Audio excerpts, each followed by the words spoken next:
This portion of Flight 1080 brought to you by the Santa Cruz Sentinel. Read the Sentinel daily in print and online, and hear the stories discussed here with the Flight 1080 team. And call in and be part of the discussion, even if that means arguing with Billy Sunshine. From Casa Tiempo to Pebble Beach, Red Hot News Time, AM 1080 KSCO Santa Cruz. Well, you stood all day in line to get your skull and roses. Now somebody tells you need massive doses. But that chicken got to face psychosis.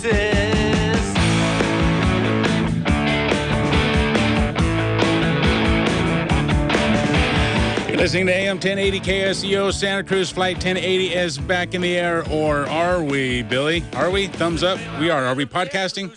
We're live. We're streaming. Okay, check out our YouTube channel. Are we on Flight 1080? Is that where they should go? YouTube.com. Check out the Flight 1080 channel, and you will see us podcasting right now. And what you will see is you will see several people in studio.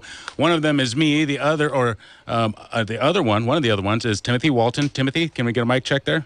Good afternoon, Dave. Same to you, sir. And over here, Joshua Fontanilla. How are you doing, Josh? Hello. I'm good. Good. Okay, you guys ready to have a good conversation today? This is going to be great. I've been promoting it since I first booked it. This is great. I'm excited. I am too. I am excited about this. This is going to be fun. And if you guys want to call in with questions or comments or questions or comments, be sure to do that. 479-1080-218-5726 with your text messages. Okay, the purpose of today's show is to discuss an issue that is important to all of us, whether or not you believe in God. Religion still plays an important role today in today's politics, global stability, and religion is a very important subject. Again, whether or not you believe it, it plays a very important part in today's world. Today, we want to invite you for a discussion between an atheist. Is that accurate, yeah, that's Timothy? fair. Is that how you would describe yourself? And a Christian? Is that how you would describe yourself? Absolutely. Okay. Joshua Fontanilla and Timothy Walton have agreed to discuss this, to have this discussion, to be witnessed by our listeners. This will be a respectful, thoughtful debate about one of my favorite subjects. Several ways to join us. That's 831-479-1080, 831-218-5726, DM at KSCO.com. Check us out at flight1080.net, and there you'll find the links to our Facebook and YouTube, Twitter, flight1080.net. Okay, you guys, are you ready? Yeah, let's do it. Okay. First off, I was trying to think what questions, where do I start off, right? Because you obviously, do I say, do you believe we're created by God? You would say no because you're an atheist, right, Timothy? You would That's say no, correct. and I don't even have to ask that question. You would say yes, Joshua, because I think I would think that you would say that. So where do we start off? I think the first question to start off, maybe the same but just asked differently. Timothy, I'm going to start off with you. Can God ever be proven to you? Absolutely. Yeah. Really? Sure. All it would take is evidence for his existence. Certainly it would be possible for him, if he exists, to make himself known to me. I spent quite a bit of time in my late teens and early 20s praying that he would make himself known to me. And it didn't happen, so eventually I stopped praying for that. And Joshua, Yes, sir. are you open to, can God ever be disproven to you? In the past, I would have said yes. When I first started my journey, yes. At this point, that would be like trying to disprove the sun to me at this point. You could ask that, but it's the evidence that I'm familiar with is beyond anything. So no, I would say it's no, because in the same way that you would say no, you can't disprove the sun to you, or that we're standing on the ground. I have too much evidence, so no. 479-1080, 218-5726, DM at KSCO.com. Okay, so isn't that kind of closed-minded? But yes. Yes. But absolutely. I think the purpose of learning is to be open-minded when you don't know things, but when you're informed, you should make an opinion. When you're in school and you're learning about math or whatever, you should be open-minded about what the Pythagorean theorem means. Once you know what it is, you know what it is, but you shouldn't have a closed mind if you're not informed. So I think what I've done is I've come to an informed conclusion. That's not being closed-minded. Everyone has opinions that about reality, about things around us that you are sure about, you're not going to question the very basics of many things. Timothy says he's willing to leave open the possibility that there's a God, right? You're open to that possibility. Yes, correct. Let's hear the evidence, Joshua. Oh, okay. Let's hear Well, some wait a evidence. minute. Can we back up? Sure. I would like to ascertain the parameters of the God that Joshua asserts exists. I mean, how would you define this God? The God of the Bible. Okay. Yeah, the God of the Bible. So not absolutely. necessarily omniscient and omnipotent, but the God as described in the Old and New Testaments of the Bible that we typically look at in America. I'd say those would be the same thing.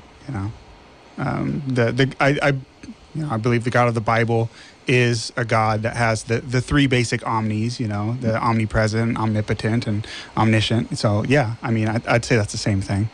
Okay. But very specifically, not a God who is just those three things and then whatever story you want to attach to it. Very specifically, the God of the Bible is the one I believe. Is the God of the Old Testament not the three omnis? Is he not omnipotent, omnipresent, and omniscient? Is he not all three of those? I think that there's an argument that could be made that certain portions of the Old Testament show a superior being that has some limitations, shall we say. 479-1080-218-5726, DM at ksco.com. You want to list some facts here? I mean, our friend Timothy is willing to be convinced. Well, I can tell you what convinced me. Okay. And maybe that can help. And I'll say, right up front, I don't expect anybody in the space of less than 3 hours with commercial breaks and everything to be persuaded of an opinion that they've had for years. That's, even though it's possible, I would say it's unreasonable to expect that. Sure. What I hope to present is evidence that is intriguing enough that people will look more into it. Sure. So that's all you can hope for, really, yeah. right? I mean, out of a show like this, that's all you can hope for. No one's going to change their mind on something this important in 3 hours. No. And I wouldn't, I would say it's almost insulting to demand somebody just, intellectually just, you better just learn this right away, it's a life-changing decision. So, so some of the proofs that convinced you were? Yeah, some of the things are things like, the main thing that I really love is prophecy. Mm-hmm. That's my favorite. That's because that's the thing that was the first thing that I learned about when it became when I was searching different religions and so forth. And I've told you this story before that I went to all different, I went to mosques. I went to talk to Jehovah's Witnesses. I talked to Mormons. I talked to, all of which are nice people. Nothing against any of those people. But I looked into the Baha'i faith. I looked into Buddhism, reincarnation, astrology, all that kind of stuff. And the only thing that I could find solid evidence for was the Bible. And when I say that, I don't mean to say, hey, you should look at some church or something like that. The God of the Bible, very specifically. And the first thing that got me was prophecy. And the reason why was because with prophecy, it's a miracle that can be reproduced. Like, we can't go back into the days of Jesus and see him walking around doing miracles. I'm sure, the argument's often made, hey, if I saw that today, then I would believe it.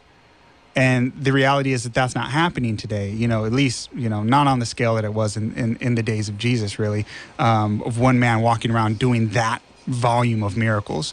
But even though we can't do that, we can see the evidence of supernatural. So none of us can tell the future. I mean, that's just a fact. We can guess about what's going to happen tomorrow. We may have ideas. We may have, the trend of things, but we cannot tell for sure what the future holds. What prophecy is God basically saying, look, and he stakes his claim in the Old Testament. He's very clear. This is how I'm going to show that I'm different than you, that I am God, is I know what's going to happen in the future. We don't even know how he knows. Can he exist in multiple places in time? I don't know. Does he just control events somehow and direct them? He doesn't even tell us, but the fact is we don't know, I yet think it's he fair to knows. say that the definition of omniscience would include knowledge of what happens in the future. There's some people, theologians, who would debate that, Okay. and I would disagree with them, and I would Okay. agree with you, but I don't really know. I don't know how he knows. But the basic idea is that is a trait of supernatural when you do it under certain parameters. So it can't just be, hey, I'm going to guess what the stock market's going to do. It's going to end up or down tomorrow. It's 50-50. It's not, I mean, you can get that right sometimes, right? Or guess who's going to win the next, NBA championship. Although these days it's looking pretty easy to guess, right? But so those things are like, that's not that big of a deal. You have to guess you have to be able to tell the future on things that are large events that don't look like they're going to happen. They're far enough away from the predictor's time that you can't just say, well, the trends are going that way. And you have to do that over and over again and be 100% accurate. And that's what prophecy does. And so we've given examples on that before on previous shows. I went over those 3 cities, Tyre, Babylon, and Petra, and how their 3 different futures were told exactly. And for anyone who wants to study more into that, there's books that have been written that give all the historical data. Here's when the prophecy was given. Here's what was predicted. Here's what happened. How many years spaced in between. Here's all the secular sources proving it. And then you're just dealt with, how did they know that? So for you, the evidence was prophecies, That right? was the first one. That was the first. Yeah. And it's my favorite. Evidence that the Bible was true. The scriptures in there were true. Because it's inherent in the Bible. It's a miracle that comes from what is actually written down. Okay. So now, Timothy, you grew up religious, right, with a religious background, Yes, and came to the conclusion that there is no God. correct. Was there one moment? How did It that? took decades of study and intense thinking about this subject, and ultimately, what turned me around was a particular book that persuaded me that it is more likely than not that God does not exist. What book was that? It was by Richard Dawkins, and now the title is escaping me, but I'll the think God of it. delusion? The God Delusion. Thank you. Yes. I've never heard that. I'll need to check that out. That sounds interesting. So you read this book, and what ideas did it tackle that you held as truths that made you question your truths? Well, it wasn't so much that it changed my mind about things that I felt or believed, so much as that it presented things that we can all agree upon in a light that led me to that place. 479-1080. So what we have here is we have 2 gentlemen who are both well-studied and have studied the subject thoroughly and have come to the conclusion, 2 different conclusions. 2 very intelligent guys. Have total respect for both of you, but you have both come to 2 different conclusions. I'm right in the middle. I don't know. I'm leaning more towards your argument, though, Timothy, but I just can't do it when I think of what started everything, and that's I just can't go there. So, but you guys have come to a conclusion. You have decided one way or the other. I haven't, and I think it's great to have you here, man. And again, I want to thank both of you for being here and discussing this in front of the audience and being open to questions. Yes. Oh, absolutely. Yes, absolutely. Yeah. 479-1080. We're going to go to a break pretty soon, but we do have a call from Salinas. Do you want to get to phone calls yet, or do you want to get more Sure. familiar with each other? Whatever you want to do. All right, let's see what Julie has to say. She's calling from Salinas. If you have any questions, 831-479-1080, 218-5726 with your text messages. Let's head out to Salinas. Julie, thank you for your call. You're in the air. Hi there. What was the gentleman's name that's the Christian? Joshua. Joshua. I have 2 questions. So you contend that the world started with Adam and Eve? Yes. So going on the 2nd generation, did Adam and Eve have sex with their children? No. No. So how did they have children? How did we populate the earth? No, the way think about it this way. Interbreeding among families is obviously not a good thing, and there's a reason why for it, other than the social and cultural taboos, which change in different times. But the reason you're not supposed to do that is because of genetic defects, right? Right. You're among many other reasons. Yeah, among many other reasons. There's a lot of cultural things today that are different in other time periods. So what happened was that, imagine now, the argument is that God exists and the story's true. So you got to take the whole hypothesis to deal with this argument. So God creates perfect human beings. There is no genetic defects at the beginning, and they have children.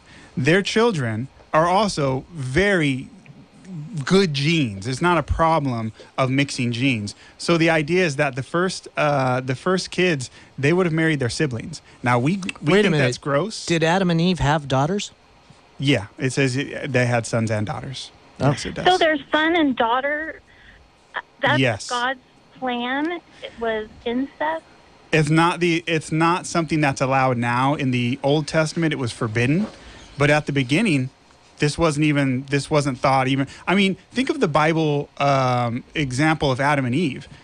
Adam and Eve were one. The idea is that Eve was taken from a rib of Adam. I mean, the whole of humanity is one. That's the idea. And so this... Well, I'd rather them take more ribs than have sex with the children. You could... I get it. I get it. Today, that's so culturally gross and taboo, and for good reason. But you can possibly understand that in those days it was not looked upon the same, and for good reason. Those genetic defects wouldn't have had a problem. So I mean, this is something that it's one of those arguments that you may say it's distasteful, but at the same time, we'll go and we'll read books from Greek scholars in schools who were pedophiles, and we won't think twice about it because it was a different time. And it was wrong. That was totally wrong. But we'll read those books. I mean, should we burn Plato and Aristotle? I mean, that was disgusting. It was horrible stuff. But we read the books. I think this is, you know what I'm saying? That's gnarly. I had never thought about it that much because it's just ew. It is. It's horrible. Gross. But we read the books. Why do we even read these Julie, guys' you had a stuff? second question? Oh, the Adam and Eve was the first question, and the sex part was the second question. Yeah, that's a double whammy. Thank you for your call, Julie.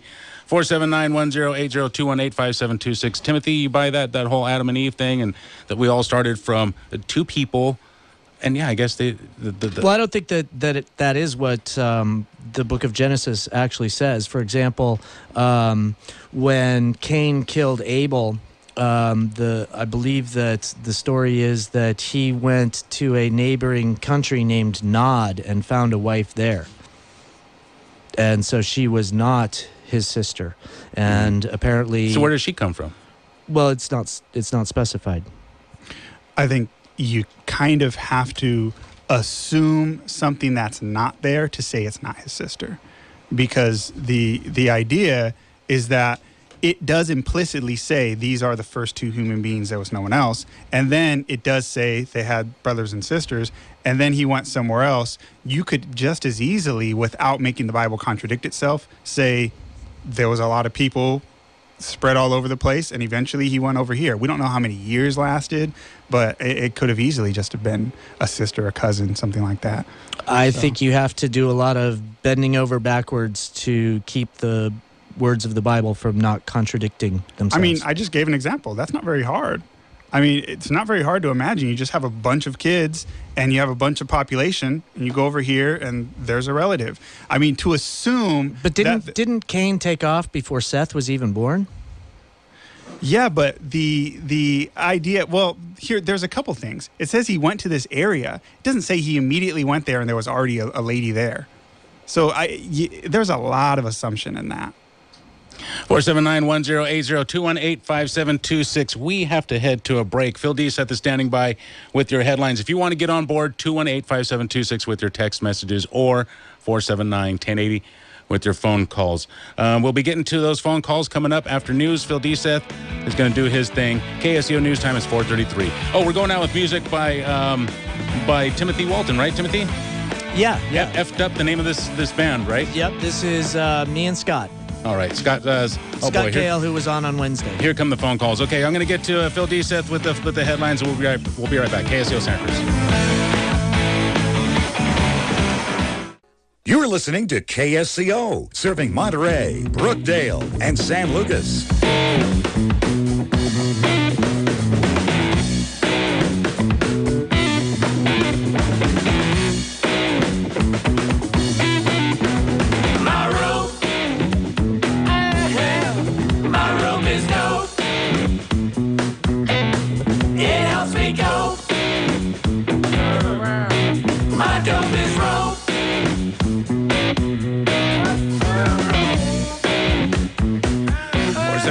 .1080 is the number to call in. 831-218-5726 with your text messages. Either one of those, again, area code 831. DM at ksco.com with your emails. You can check us out on YouTube today at Flight 1080. Go to YouTube, type in a Flight 1080 channel, and it'll pop right up. You can see this live streaming right now. We're being joined by Joshua Fontanilla and Timothy Walton. Again, you guys, thank you for joining us. Yeah, thanks for having me. All right. Thank you. I have a question for Joshua about the issue of prophecy, and that is, do you think that there are prophecies made in the Old Testament that have not come true? Yeah, absolutely. That have not yet come true. Yeah. Yeah, absolutely. So they might still, is what you're saying? Yeah, absolutely. Okay. Absolutely. Does it matter if they're in chronological order? Well, otherwise, aren't they just kind of lucky guesses?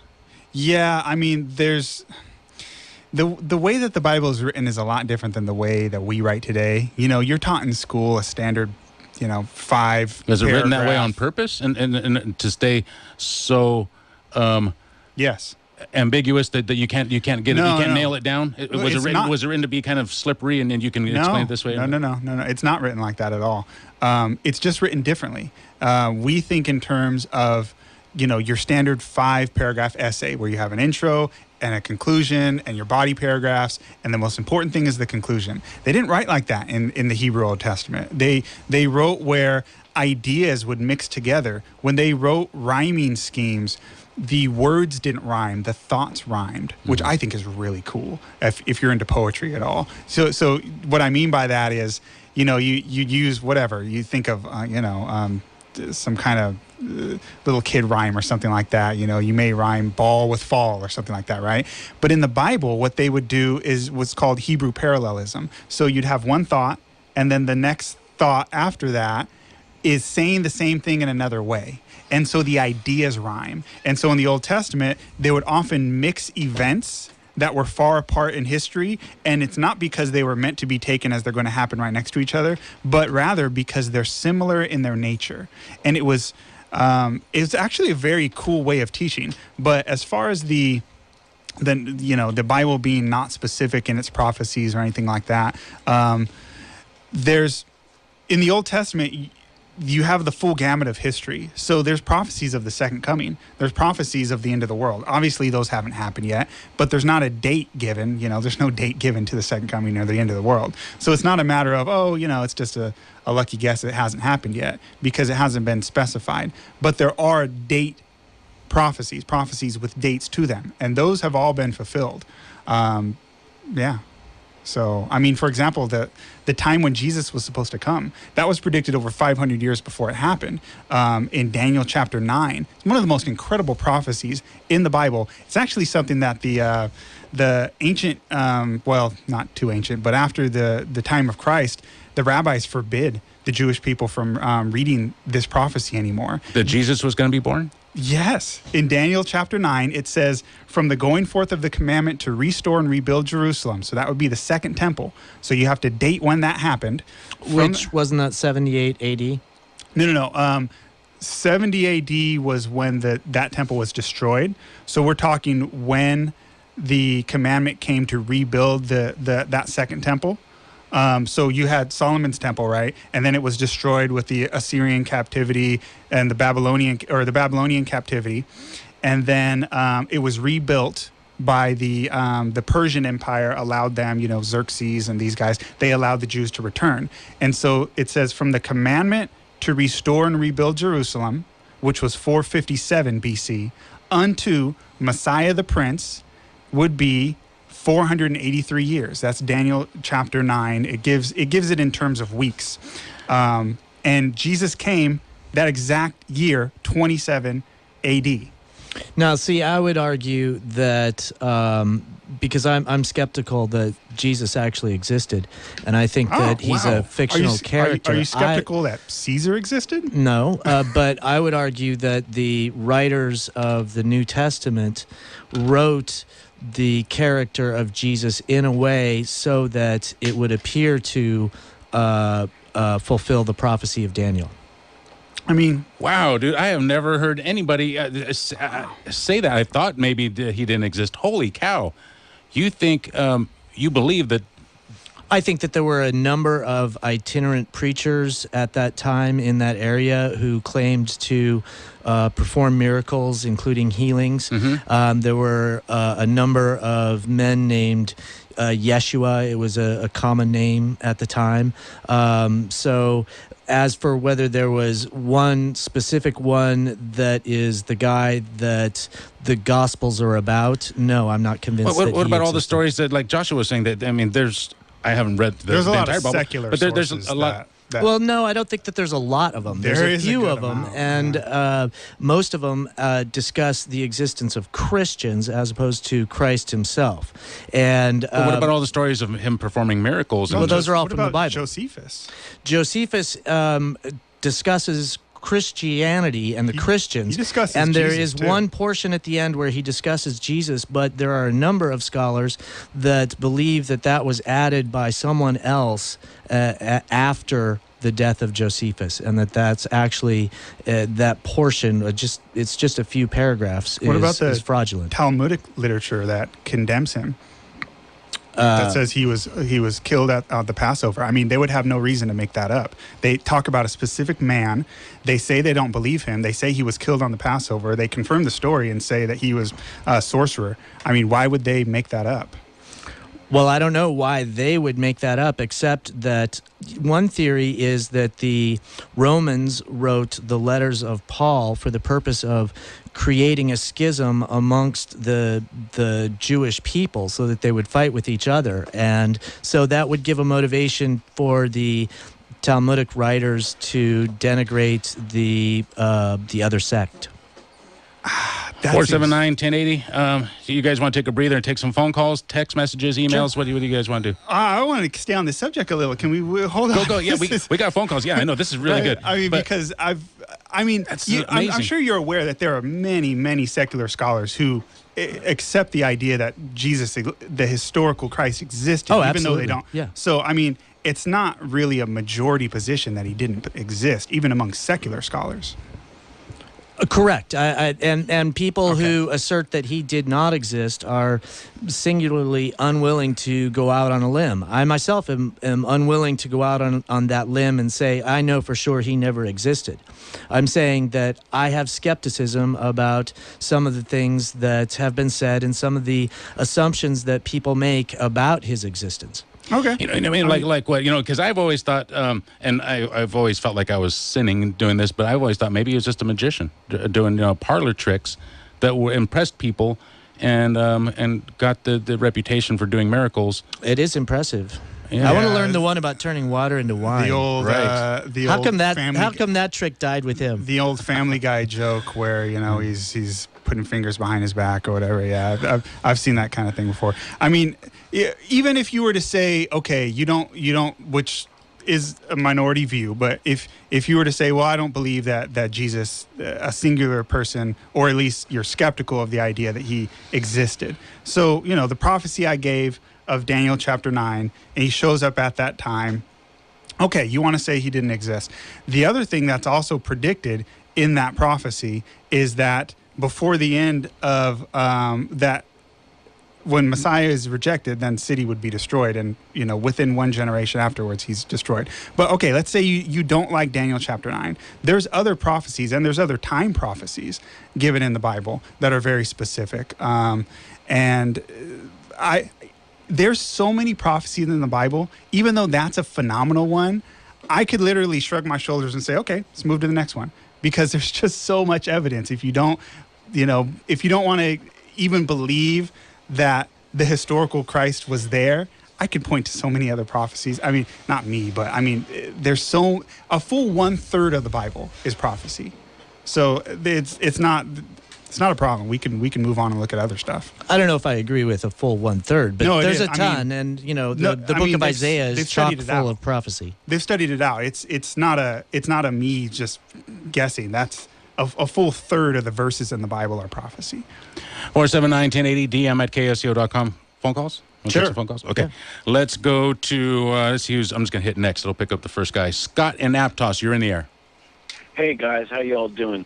First off, Joshua, you sound like a totally nice guy. I like that everybody's being respectful. I've been waiting for this debate now since I knew it was going to happen. Oh, cool. The one thing I will say though is, Joshua, you're doing that thing that a lot of believers do that drive me nuts. Is that you kind of have this insulting way of telling us how it is, which is, just as well as we all do, it's a book. It's a book that has a lot of leeway in it. First off, the whole Jesus thing, my personal belief is that Jesus represented kind of what Timothy was saying, lots of different men who were all kind of doing the same thing. But mainly... Would you rather I took that view? No. I like the view that you take. It's mainly when you go through the stuff that's very confusing anyway, and you have that way of saying, well, no. This is how it happened, and it was that one sunny day when Adam walked up, and the sun was shining. It's almost like you're so convinced that this stuff that's in a book, you're so convinced to the point where that's your actual proof. Your proof that God exists is the book. You're saying it's the confidence in his beliefs that you have a problem with? It's the confidence in his belief, and I think the lack of ability that he has to see that it might be all just a bunch of rubbish. You're just so convinced this book, like I said, I've heard a bunch of your shows before, but that seems to be all of your proof, your big proof you talk about. It's still the book. So if I take away the Bible, remove all the scriptures, now I ask you, Joshua, what's your proof? I mean, it's... I don't know what to tell you other than I'm sorry to disappoint you, but I've studied it out to the point where I believe it's true. So, I mean, do you want me to be a fraud and act like I'm not sure? Because I don't know what you want me to do. And as far as the idea of just removing the Bible and now what's my proof, I mean, my entire belief is on the Bible. So it's kind of a strange argument to me. I don't know what you want me to do, but I'm sorry to disappoint. Thank you for your call, believe Scott. 479-1080. Now, you wouldn't be a very dedicated Christian if you didn't have full faith in that, right? If you didn't believe that you were truly correct. And I'm just going to be honest. I believe it. I don't know what to that's tell why you. you're here, dude. I mean, I wouldn't have you here if you didn't honestly believe in what you're saying. I mean, that's what I want. I want somebody if I had believes. doubt about it, I would present it as I'm not sure. And there's certain things that I'm not sure about in other realms. I'm sure about this, and I'm sorry if that offends, but is there any other proof that you have other than what's written in the Bible? I mean, anything you could point to us? Absolutely. I mean, and that was the other argument, that you only have the Bible. Well, no, I don't. Actually, this entire page is notes on other topics. I mean, we can go into intelligent design if you'd like. I'd love to discuss that. That's a good and one. You don't have to base your views on the Bible to you don't even have to be a Christian to say, you know what, I think science points toward intelligent design. There's lots of people who aren't Christians who believe that. So the idea that that's all I have, I don't know. But let's look into intelligent design. I'm happy to do that. Okay. I don't think that it is necessary to assert a creator for us to understand science and natural law. I mean, why put God in there when it's unnecessary? I would say that there's places in science where you have to bend over backwards to avoid the idea of there being an author of creation. When it comes to, for example, the start of DNA, the origins of DNA, your first piece of life, according to the scientific theory, that first amoeba-like tiny, one little single-celled creature, it had to have a genetic code, and it also had to self-replicate itself. Now, even for the simplest organism, that code is extremely complicated. Agreed. And so science, if you search, you can search through the scientific literature, and there really is no good explanation for where that code came up. I mean, literally the theories are things like that's true, crystals, that on the backs of crystals, like that. That's literally the best they have. So I think when you have a book in molecule form that's incredibly complicated, I mean, we're talking like encyclopedic level complicated. The idea that you would just stumble upon an encyclopedia anywhere and say, yeah, I don't think that there needs to be an author for that to be here. I think that's silly, to be honest, but that's my view. Sure. Well, so I believe that this is called the God of the Gaps theory. And essentially what you're asserting is that if science can't explain everything, then where science remains ignorant, then it is a God. And science has changed its views and filled in a lot of these gaps where people asserted that lightning was created by Zeus at one time. And now nobody is asserting that, as far as I know. That's really not the argument. It's very different. The idea that it's just, well, anything that science can't explain, therefore that must be God. No, the argument is you have something that specifically points to intelligence. So think of it this way. When we look for life, extraterrestrial life, we have these giant, satellite ear things that are listening to the sky, right? You've seen these things are pointing towards us. Okay, I don't know the name. I'll take your word for it. What does that stand for? SETI. It's the Search for Extraterrestrial Intelligence. There you go. Awesome. So when we do that, we listen, and there's noise, there's static that comes from the universe, whatever. And what they look for is they look specifically for intelligence, patterns, things, some type of organization. There's a way that you can tell the difference between something random and something that has an author and intelligence. When you're talking something as complicated as DNA, that's not just, we can't explain it, it just must be God. No, that's a clear sign of an author. It's a book written in the molecules. And the fact that science has no answer for where that came from, but it seems very clear to me, every time you find a book, there's an author. That to me points to an author. That's all I'm saying. I think it's very simple. Does science have no answer for that? No, there is no answer. No answer yet. I mean, is it impossible that in 1,000 years we still won't know? See, now that is an argument of let's kick the can down the road. Whereas I think think of it this way. If something as complicated as DNA came through us, through the SETI system, right? Mm-hmm. We would be flipping over backwards. Nobody would make the argument, maybe that was a chance thing that happened.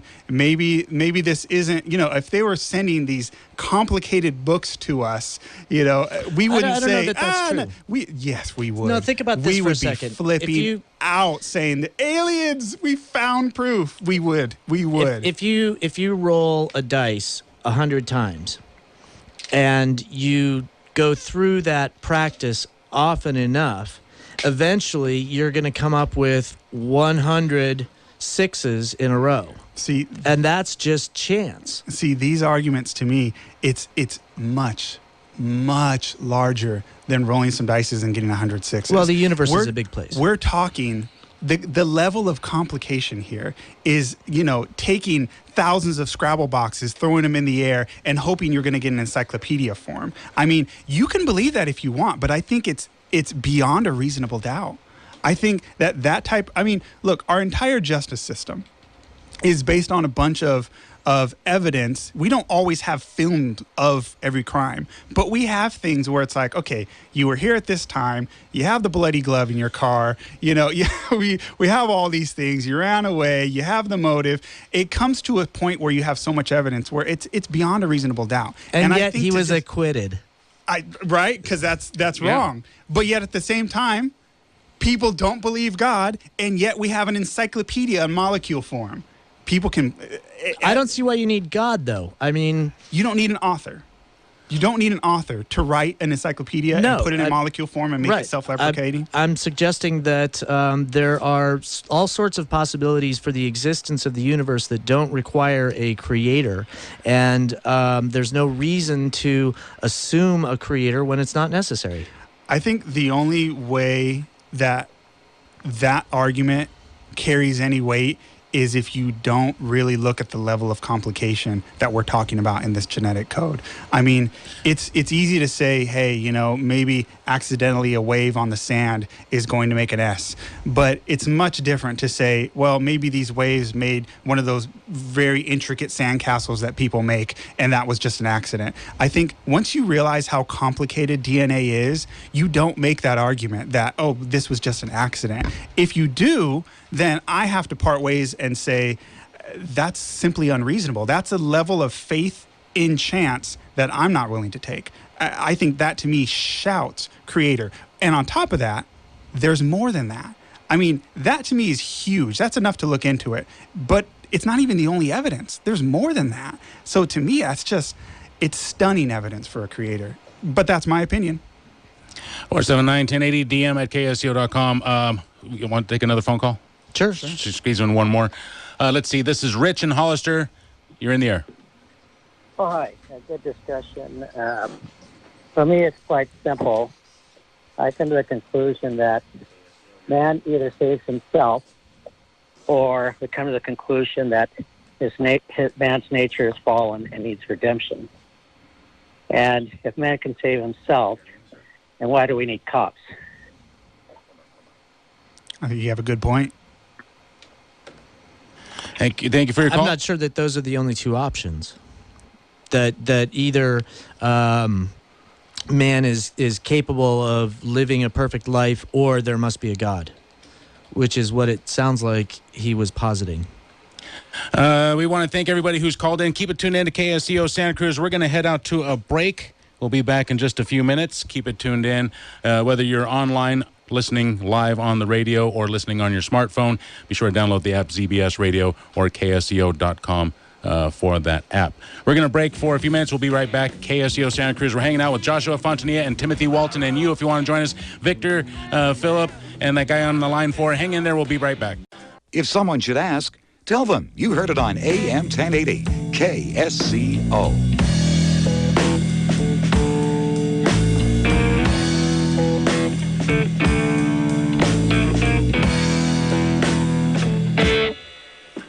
A sunny spring day, I slip on the headphones, wasting away.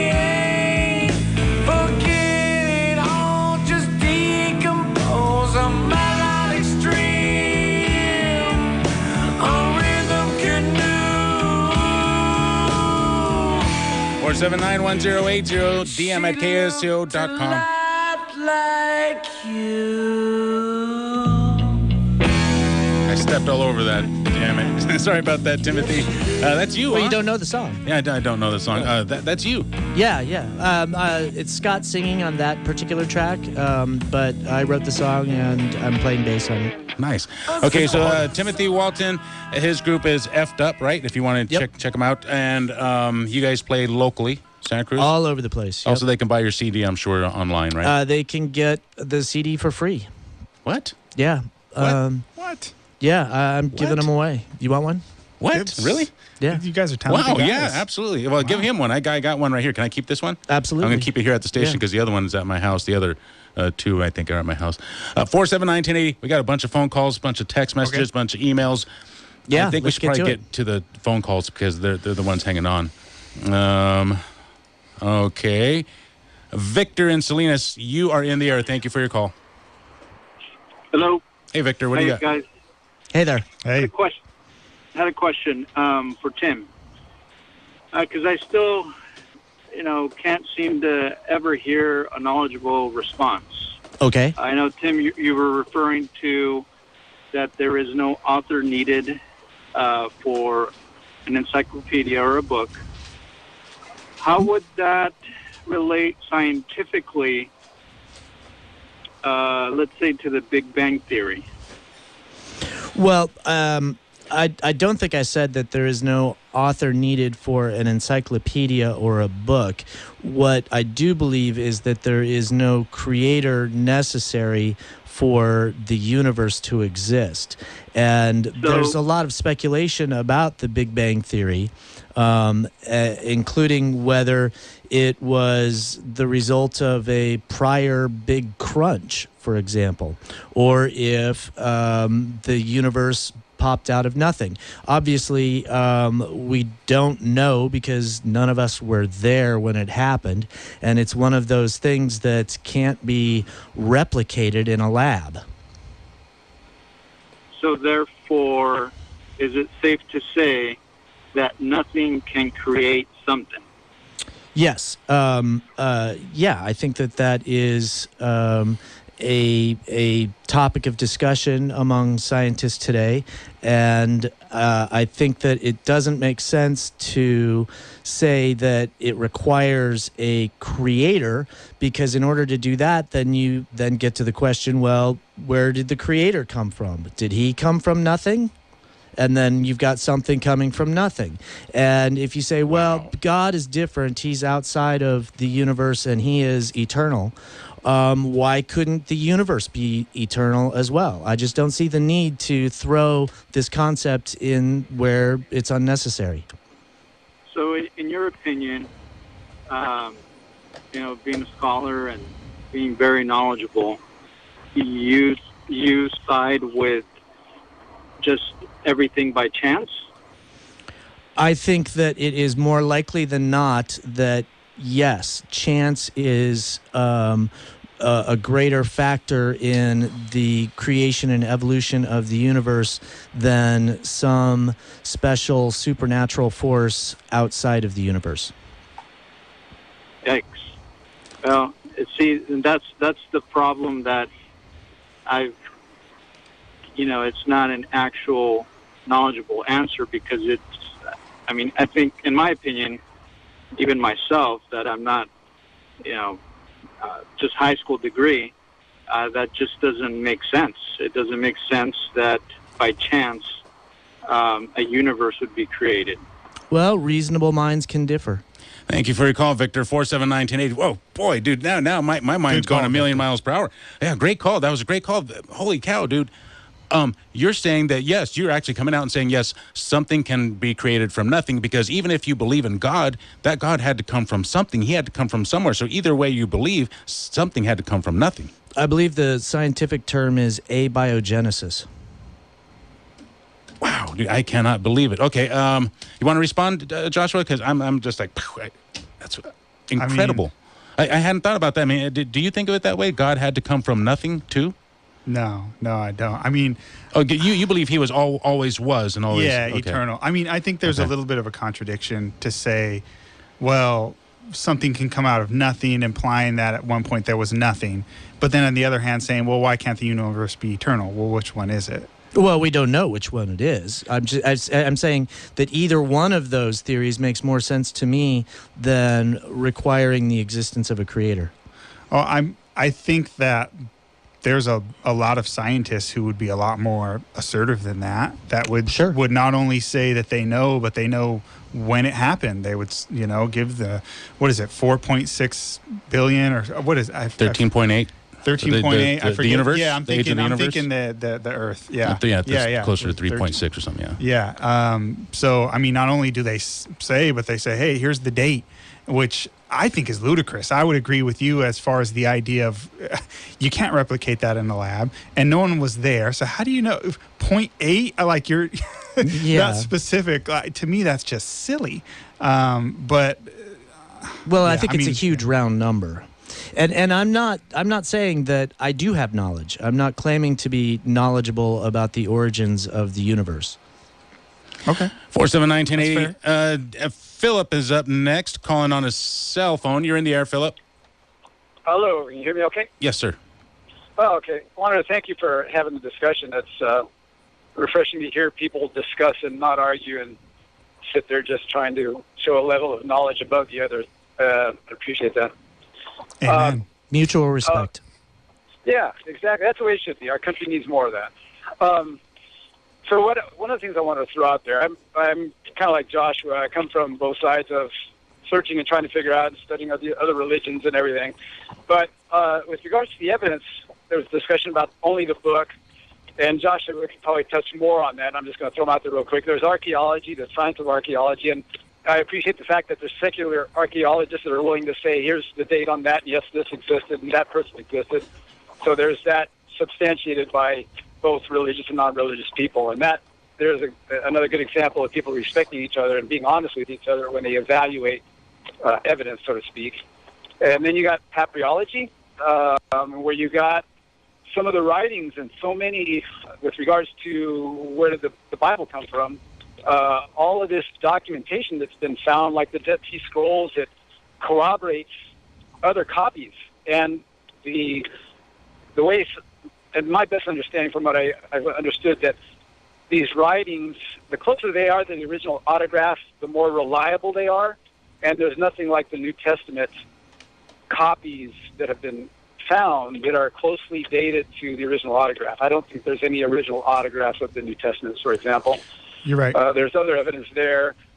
But then there's the personal level, the moral code or compass, so to speak. I come from a military background, and going through the military is not always exactly the most moral lifestyle, and it's also the place where you find men and women are willing to die for each other. Mm. So you see the best of both in humanity, and the worst. And for me, a lot of it just made sense to live by some of these precepts that you read in the Bible. Having grown up in childhood that was not so good with abuse and alcoholism, and to see people change when they read this Bible, and there's a conversion, so to speak, of the lifestyle. So that's a whole different facet. And like you guys were saying earlier, you just can't cover everything in 3 hours. No. But it's a great discussion. I appreciate that you guys are having it. And again, our country needs more of this. Because in the end, it really comes down to the whole Bible is about good news and why we're here. And I'm a contractor also, so when I drive around and I see buildings, they just didn't come from nothing. Somebody built those buildings, somebody designed them. So when I'm out for a jog and looking at trees and mountains and hills, I don't think they just came from nothing. There's some good evidence out there. So good job, guys, for all of you. Thank you for your call, Philip. 479-1080, dm@ksco.com. Good call. Yeah, I would suggest that the mere volume of copies is not an indication of actual truth. For example, I would agree with that. Yeah, I mean, Harry Potter has sold a lot of copies. That doesn't make it true. Well, okay, there's a distinction, and that's a good point. And I was going to say the same thing, that it doesn't prove that what's in the Bible is true. But it does prove it does lend a lot of credibility to the trustworthiness of the text as not being altered. The fact that there was a lot of them near the time of autograph, spread out over a lot of period, that lends credibility to the idea that the text wasn't later altered in any significant way. Now, that doesn't prove that what's in the Bible is true any more than you have a bunch of copies of Harry Potter. Doesn't prove that. It just proves that, well, you know what, we probably haven't changed Harry Potter, because there's so many copies spread around all over the place. Somebody would have saw that, I think it speaks to the faith of the people who were making the copies. Yeah, absolutely. And so And there's a really good movie, The Case for Christ. I don't know if you guys have ever heard of that. I read the book. You read the book. So the same guy, his name escapes me right now. He was a journalist. Yeah, he was a journalist. Lee Strobel. Right. Journalist at Chicago Tribune. Decided to see if he can disprove God. Ended up proving it to himself. Part of it is he goes to archaeologists whose specialty was the study of ancient documents, and he gives the argument. I don't know all the numbers, but the argument of the trustworthiness of the New Testament, and it's phenomenal. So I recommend checking that out, if for nothing else, to see that argument as far as how valid the New Testament is. But the question of whether or not the Bible is true, not just that the authors actually wrote it is another question. And I love his point at the end. What was his name? Philip? Philip, yeah. Where he talked about, he's a contractor and he walks by houses and he sees these houses. He's just like, somebody built that. In Darwin's day, it was easier for Darwin to speculate the idea of life coming out of nothing. I mean, these are, we laugh at this, but these are days where, you would see bugs coming out of dirt or something like that, or coming out of a maggots coming out of a carcass, and there was literally people who would argue, oh well, see, it's not a big deal for life to come out of non-living things. Right. And I mean, that was literally their amount. But that was a misunderstanding, right? It was a complete misunderstanding. So, but you can understand why they would say, well, that beginning part wasn't a big deal, or for them to argue that, well, cells. It's probably just this little blob, nothing that big of a deal inside it. They had no concept of the molecular machinery. I mean, complexes, in some ways, it's like a city with factories and transportation systems, and they had no concept of that. So it was very easy for Darwin to overlook that huge problem at the beginning of his theory. Whereas nowadays, we have to answer the question, where did that first cell come from with all the molecular machinery? On top of that, an encyclopedia that tells you how to make everything in it and that can self-replicate. You have to have all of that to start. And so I think it stretches credibility, and it's beyond a reasonable doubt to say that something like that would happen by chance. People can believe that if they want, but me personally, and I'm just being honest, I don't mean to insult, I think that's ludicrous. 479-1080. Let's get one more call in here before we head to the break. Michael is calling on a cell phone. Hello, sir. Thank you for your call. Thanks very much for taking my call. I'm on Highway 1 southbound, moving along with a big tractor-trailer rig on the back of which somebody put some graffiti on that says, Jesus is Lord. Looks pretty authoritative to me, but that's not why I'm calling. I'm calling because there's a recent article in the Journal of Human Evolution that asserts that 90% of life now on Earth, including humankind, evolved somewhere between 100 and 200,000 years ago, which seems to pretty much me to upset the evolutionary apple cart. Just wondering what your Christian and your atheist would have to say if such a thing were true. Can I ask you a question? Are you referring to punctuated equilibrium? Yeah, maybe you didn't see that term, but I think that's what you're talking about. Maybe I did not see that term. I think that's probably what you're talking about. Are you familiar with that, Tim? I'm not. So punctuated equilibrium is I guess fairly new in the scientific world, but it's at the upper echelons. I mean, we're talking, guys like Stephen Jay Gould, guys who are considered to be leaders in the scientific community, evolutionists, and their new theory is, and it's based on the evidence, is, Darwin originally said, hey, things came around slowly. It's gradualism. That was the term, right? One thing, then another, slowly over millions and millions of years. What they found... Wait a minute. And everything evolved from one thing. Exactly. Right? Yeah. That was the idea, right? But what they found is that the evidence of the fossils points to not an evolutionary tree where you start with one thing at the trunk and then it branches out at the top of the tree, if you can picture that. But instead, you find more of a lawn where a huge amount of species are there at the same time at the beginning.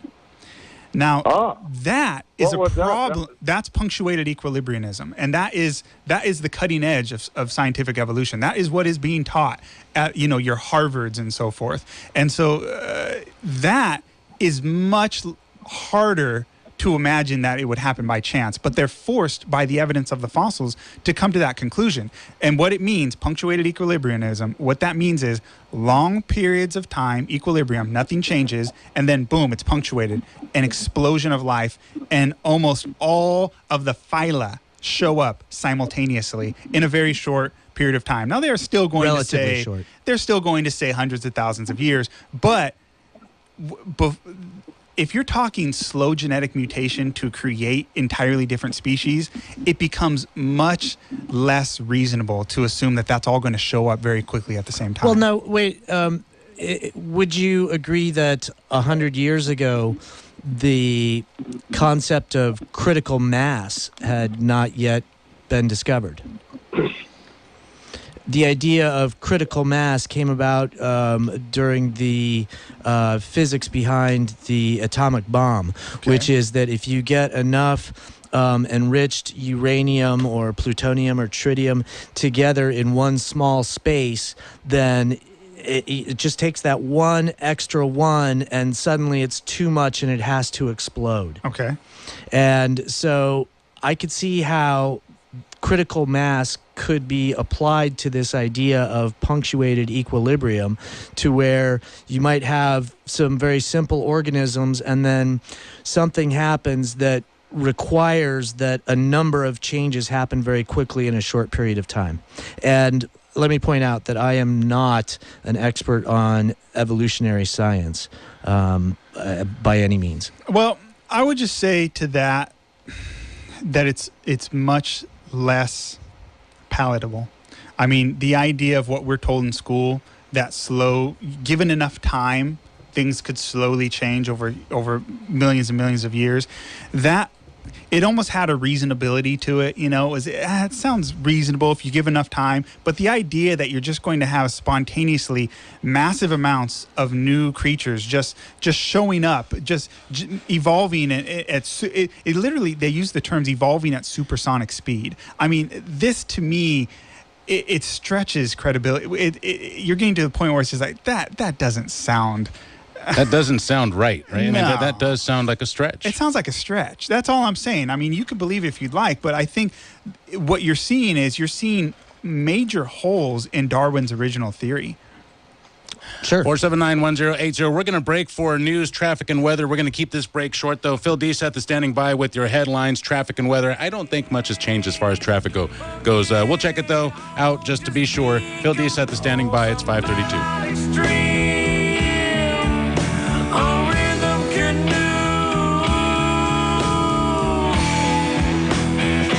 She looked a lot like you.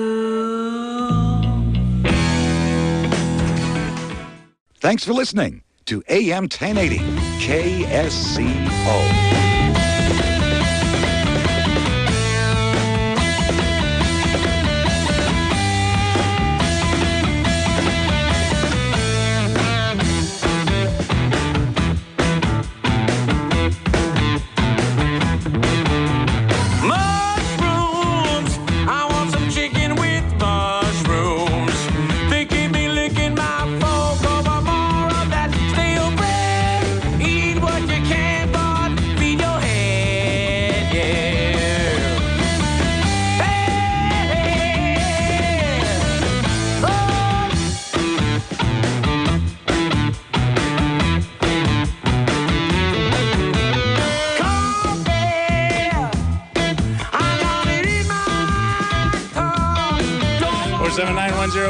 DM at KSCO.com. That is good music, man. That's good music, Timothy. Dude, Thank you. That's good stuff. And that's Scott doing that too?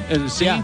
Yep. Holy cow, man. talented. You guys are on fire. Where are you guys performing next? Do you have a date that you... Yeah, we're actually playing Lupin Lodge a week from tomorrow in the afternoon, which is a clothing optional resort in Los Gatos. Wait, what'd you say? Clothing optional resort. Yes. Oh, jeez. A clothing optional. Hopefully they're wearing this. Wouldn't that be kind of distracting while you're playing music or no? We're going to find out. I think it'll be fun. You guys are pretty talented. There's no doubt about that. Joshua, you got a website, which I keep forgetting to mention, right? Jeez, I'm so sorry, dude. So go ahead and plug your website. Yeah, two of them. Evidenceforgod.org. That's the number 4, evidenceforgod.org. And you'll see there's a YouTube channel connected to that. Please subscribe. And then the other one is hiphopconservative.org. Right. And there's a podcast on iTunes related to that, hiphopconservative.org. And that's a good podcast too. I've checked out I checked out the first 2 or 3 episodes, and I haven't checked out your last one, but I was really impressed too with your podcast, hiphopconservative.com.org. And you can go on iTunes. That's where I subscribed, right? Hip Hop Conservative. Just type it in, it pops right up. Okay, 479-1080. Let me read before we get to the phone lines. Let me read a text message here. See, God is the ultimate scientist. He is our creator. None of this would be possible without him. Even if you subscribe to intelligent design, doesn't prove Christianity. Maybe there are 10 gods. 218-5726. Thank you, Dave, for the show. So refreshing to hear a controversial topic discussed with both respect and passion on both sides. Personally, I've had too many supernatural experiences and God's deliverance from drug addiction, etc., and the utter feeling of his abiding presence of my love in life to not believe. Of love in my life to not believe. So there's somebody who believes. Morgan writes into dm@ksco.com. So the chance idea, it should be thought of on stellar time, the time scale in which stars operate. Then there is geologic time. I get his point. Yeah. Do you? Yeah. And then there's geologic time, all of the natural processes like tectonic plates and erosion and deposition of sediment to create our striatic layers from wind and water erosion. Through that length of time, it is not chance, just a matter of time before life happens. And then he goes on and on. 479-1082-185726 dm@ksco.com. I mean, the idea that chance can do it, but how come even directed in perfect conditions in a laboratory, we can't do it? You can literally take a cell or even a frog, throw it in a blender, as gross as that sounds, and have all the molecules and all the pieces there, and we can't create life in a laboratory. So the idea that given enough we can't. Today we can't. Right. So, I mean, you could say, we're going to grow a tail and wings someday, but, yet. I mean, today we can't. We simply can't. Well, but isn't this how science has advanced and kind of people's tendency to believe in religion has diminished? As we learn more and more and learn that you don't need God to explain these things, that'll happen, right? So Timothy says, I think the opposite is true. And that's the way all science has progressed up until now. You don't know things until you know them. Eventually, that will happen, but until then, it's just. I think the opposite is true. When you look at evolutionary theory, like I mentioned about the cells, as we learn more, evolutionary theory gets less and less likely. The idea again was millions and millions of years, and now it's shortened. And then you have less chance. On top of that, it was, it's not very complicated. A cell's this little blob. Now it's like there's a city inside of each cell. It's less and less likely. I'll give you guys a really good example Maybe of this. we just need a better theory, though. Yeah, maybe intelligent design. Why not? Well, I don't think that's a better theory necessarily. But why not? If you have a book in code form, and every time we have a book, there's an author, but this one time, there's no author. To me, that just seems like it's bending over backwards to avoid intelligent design when it starts pointing to that direction that there's an author. Wouldn't anything less not be around to be witnessed? What do you mean? I mean, so obviously we are the ones that made it, right? DNA assembled and led to where we are.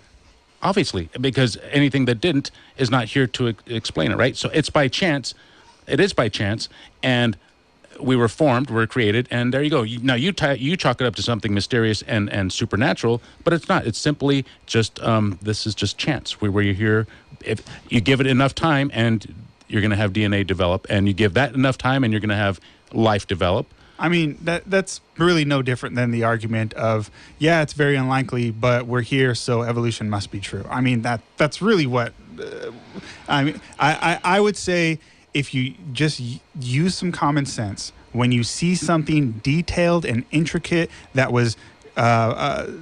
is some type of a sign of intelligence, you don't find a watch laying around on the floor and assume that it just spontaneously put itself together. Well, but that's simple, right? I mean, we understand but that. DNA when you look at the universe, show me where is the order? Where's the magic in the universe? I think we're getting off subject. So again, DNA is much more complicated than simply putting a watch together. And yet, if you would see a watch laying around, you would never say that just happened by chance. And yet, somehow, we see this encyclopedia inside molecules, and we say, why not? Chance. Well, I think that shows a lack of imagination, that we have to apply ideas about man-made things to nature.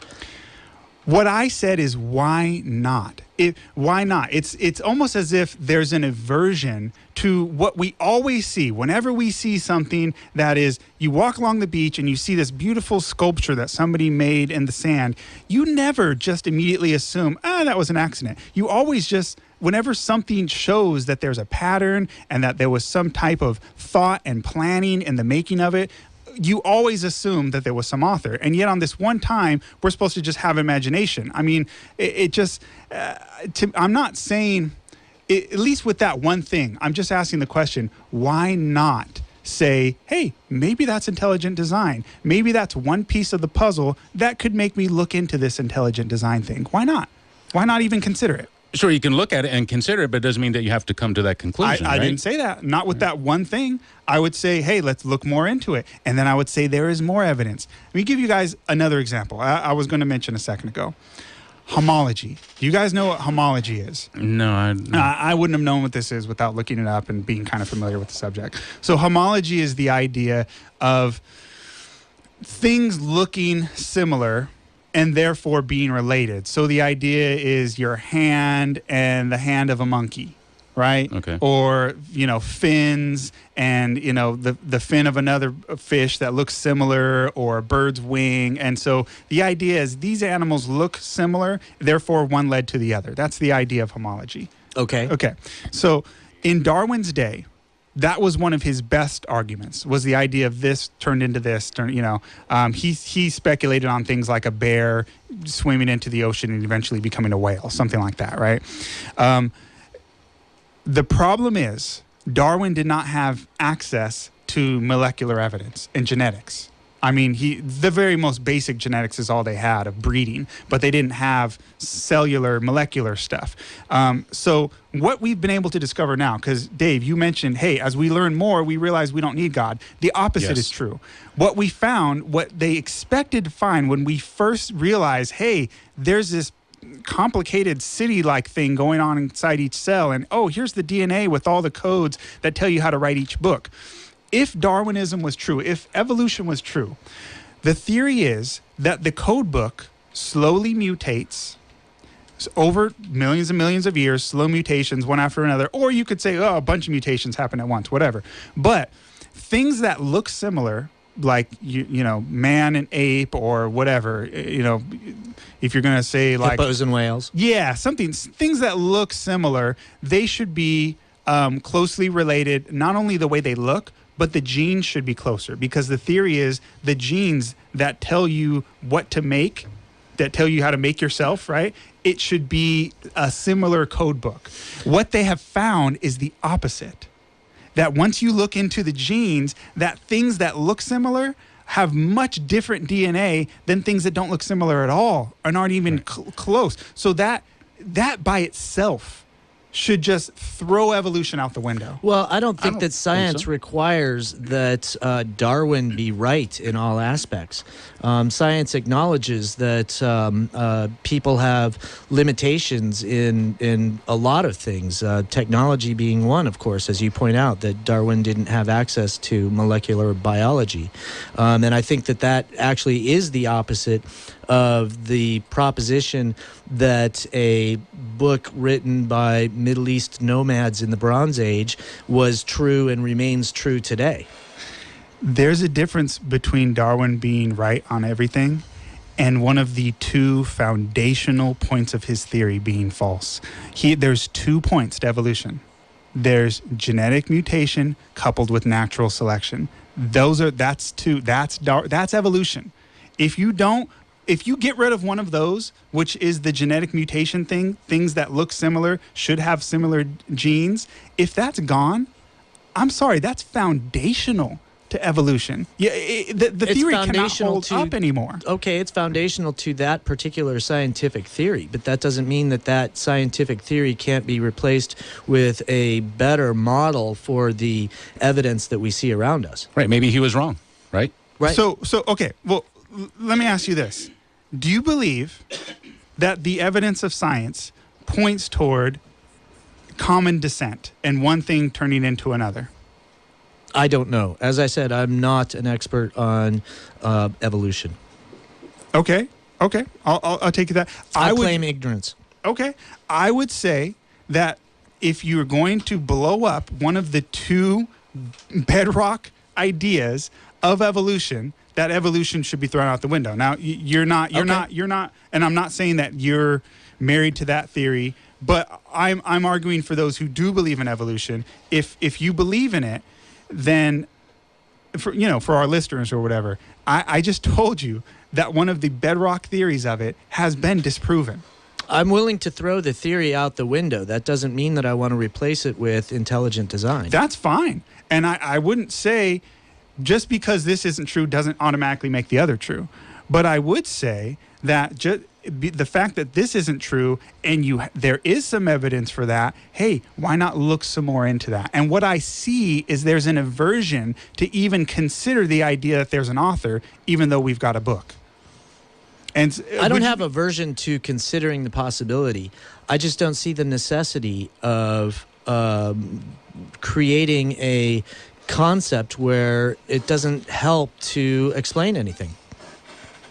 You know, my last time I heard about science trying to create life in a laboratory was that they took some of these elements and put an electrical charge through it and came up with something that would start this cycle towards life.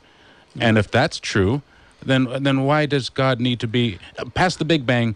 I think you could leave God out of everything, and everything evolves just fine without God. Past the Big Bang. I know the experiment you're talking about. Okay. I forget the name of it. It starts with an M, the author of it. Okay.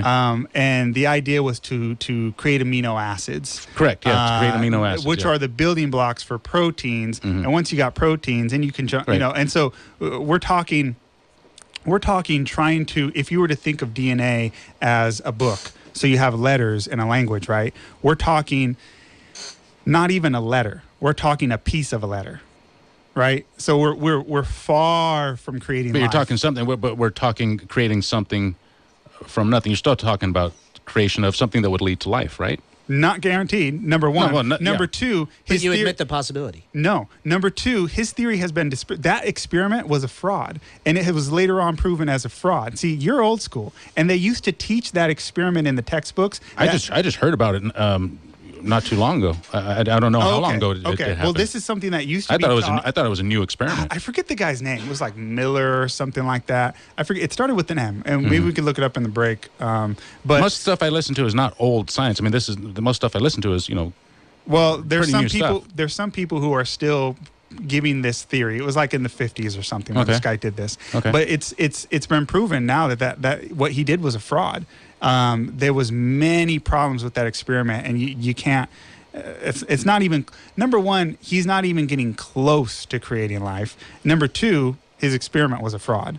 So if it's a fraud, then nothing else matters, right? Yeah. And I don't know that it was, but if it was, then okay. If it's the famous one you're talking about. But if it's true, and that is how you can start life, I mean, it's then just what? not. And it's just, I mean, it's just not. I don't know so what to tell you. you're denying that there is a possibility that it could ever happen in the future that scientists could create life in a lab.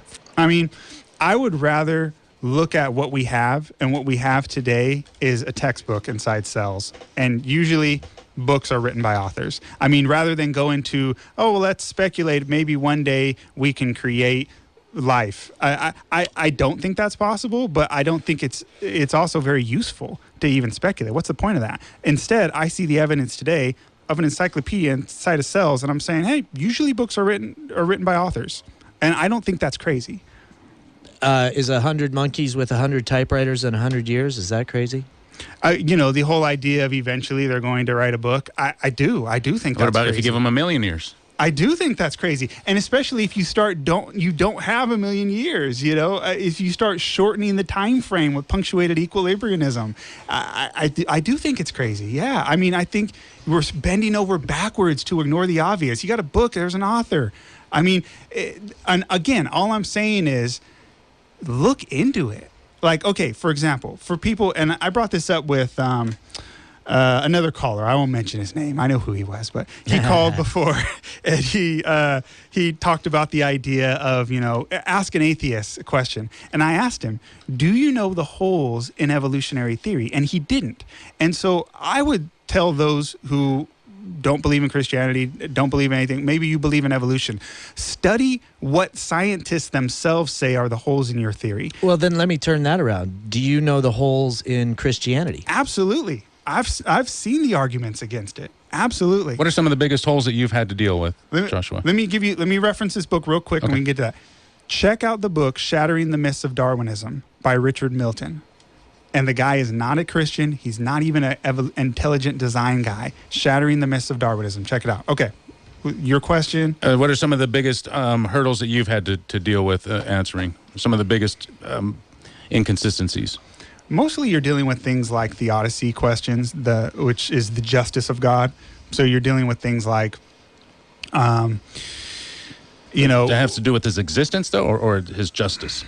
I'm talking about his existence. People usually will jump into the justice stuff of it first, but if you want to talk about his existence, that's what we're talking today, right? That's what we're talking about. Well, I mean, yeah, all kinds of things. I've got materials on. I've got some stuff prepared on the justice of God too. But as far as the arguments against his existence, I would say that the majority of arguments that I've heard are people who haven't seen the evidence for it. So what they're arguing is things like, oh, well, people like Pascal's wager, right? Mm-hmm. So you've got that on your page, and that's an argument. I don't use that argument, and I'm not.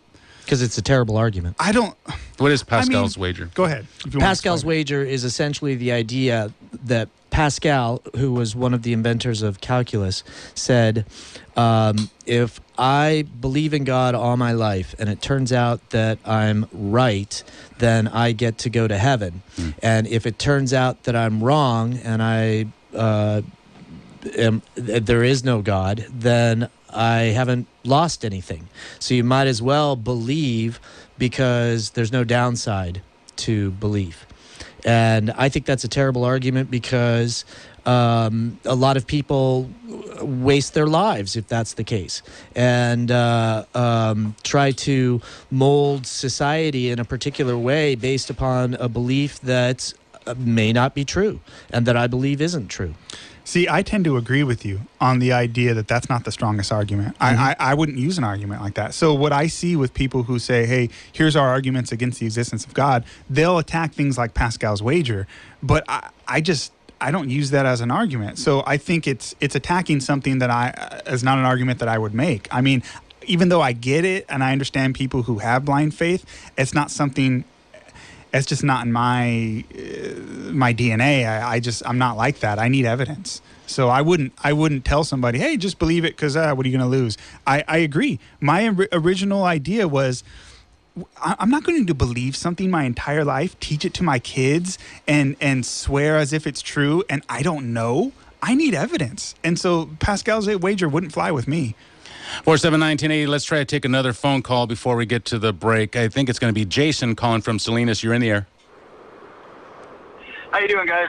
Good, hey, Jason. Good. So I just want to first point something out with some kind of critical thinking approach, and that's that you have this organization, the Vatican, who historically has gone around the world, wiped out indigenous cultures, stolen their written records, and hidden them underneath their city. If these people are so holy and divine, why won't they let the public know what they have underneath there? It's a good Obviously, question. there's a truth we're not being told. So it's pretty hard to take seriously the book that they do promote, and especially the story of a God sending his son down to get beaten in order for us to acknowledge it, and then we're excused of being sinners. So it just, that whole thing doesn't make sense to me. But if we're do I believe in God? Yes, I do. Do I believe in the devil?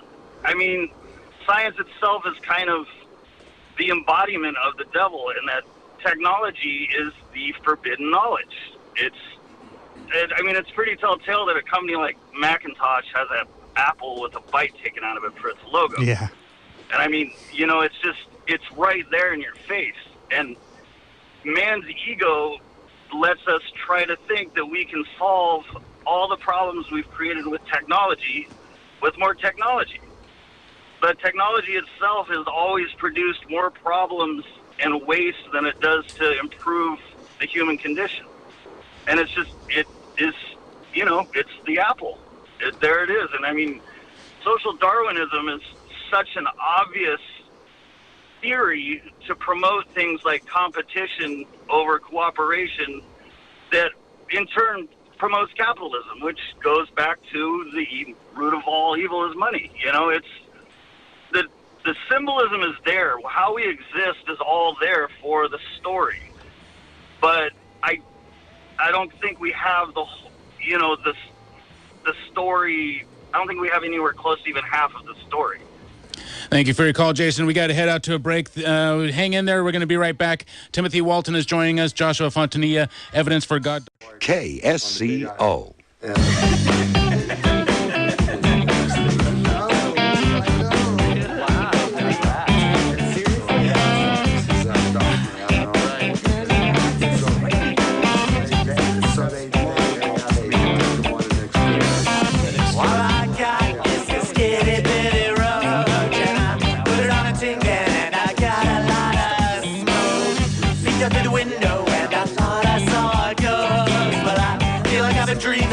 Since I hit the coast. A tree like that. 479-1080. You're listening to Flight 1080 KSCO Santa Cruz. That's fun music, Timothy. That is fun stuff to listen to. It's actually fun to listen to. Yeah, and it's good. And you should see us live. We're a very fun band with probably unexpected things all the time. F-Dupp, right? That's F as in Frank, Dupp as in his last name. D-U-P-P. D-U-P-P. Yep. fdupp.com. Yep. And your next gig will be when? A week from tomorrow at the Lupin Lodge in Los Gatos. And that's the... That's the clothing optional resort. Yeah. Interesting. And Joshua Fontanilla is joining us as well. Evidenceforgod.org is your website, right? As well as hiphopconservative.org. Yep. Hip Hop Conservative, the name of your podcast as well. Yep, and Evidence for God is the number 4, evidenceforgod.org. Evidence for, that's right, evidenceforgod.org. Okay, you guys want to address anything before we move on to the phone calls? I want to invite more phone calls too, by the way, 479-1080. Okay. Yeah, I just wanted to make a point about that last caller because he had some really interesting stuff to say. He was talking about the Vatican, and it seemed like he had a belief in God, but didn't necessarily agree with some of the actions of the Vatican and so forth, killing indigenous peoples and so forth. And man, I would wholeheartedly agree with that. I would think of it this way: just because you have a representative of a religion doesn't mean that that's what defines a religion. So, I mean, let's say you take a president you don't like. Let's say you're a Democrat and you don't like Trump, or you're a Republican and you don't like Obama. Either one, whatever, right? Does the president that you don't like, assuming you don't like one of those two, do they represent all Americans? No. Wait. I mean, but they do. I mean, technically, in the sense of like in an official way, but do they represent what all Americans are like? That we are all like one of those two guys just because they're in office? No. You see what I'm saying? Like not everybody in the country is like Donald Trump. Not everyone in the country is like Obama. Like just because that is, the official representation doesn't mean that everyone in the country is like that person or those leaders, right? We're not all like the people in Washington, even though that's who's kind of running the country. Americans may disagree with everything that's going on in Washington. In the same way, Christians can disagree with the Vatican. I myself am a Protestant, and so I would distance myself with all that stuff that he was talking about, and I would condemn it just like he was. And in fact, I would go even further, and I would say not against Catholic people, because I was raised Catholic, kind of. A lot of my family's Catholic. I mean, when you're Hispanic, you're kind of, it's almost default, Hispanic, or you're kind of raised Catholic. Thanks, Spain. Exactly, right? But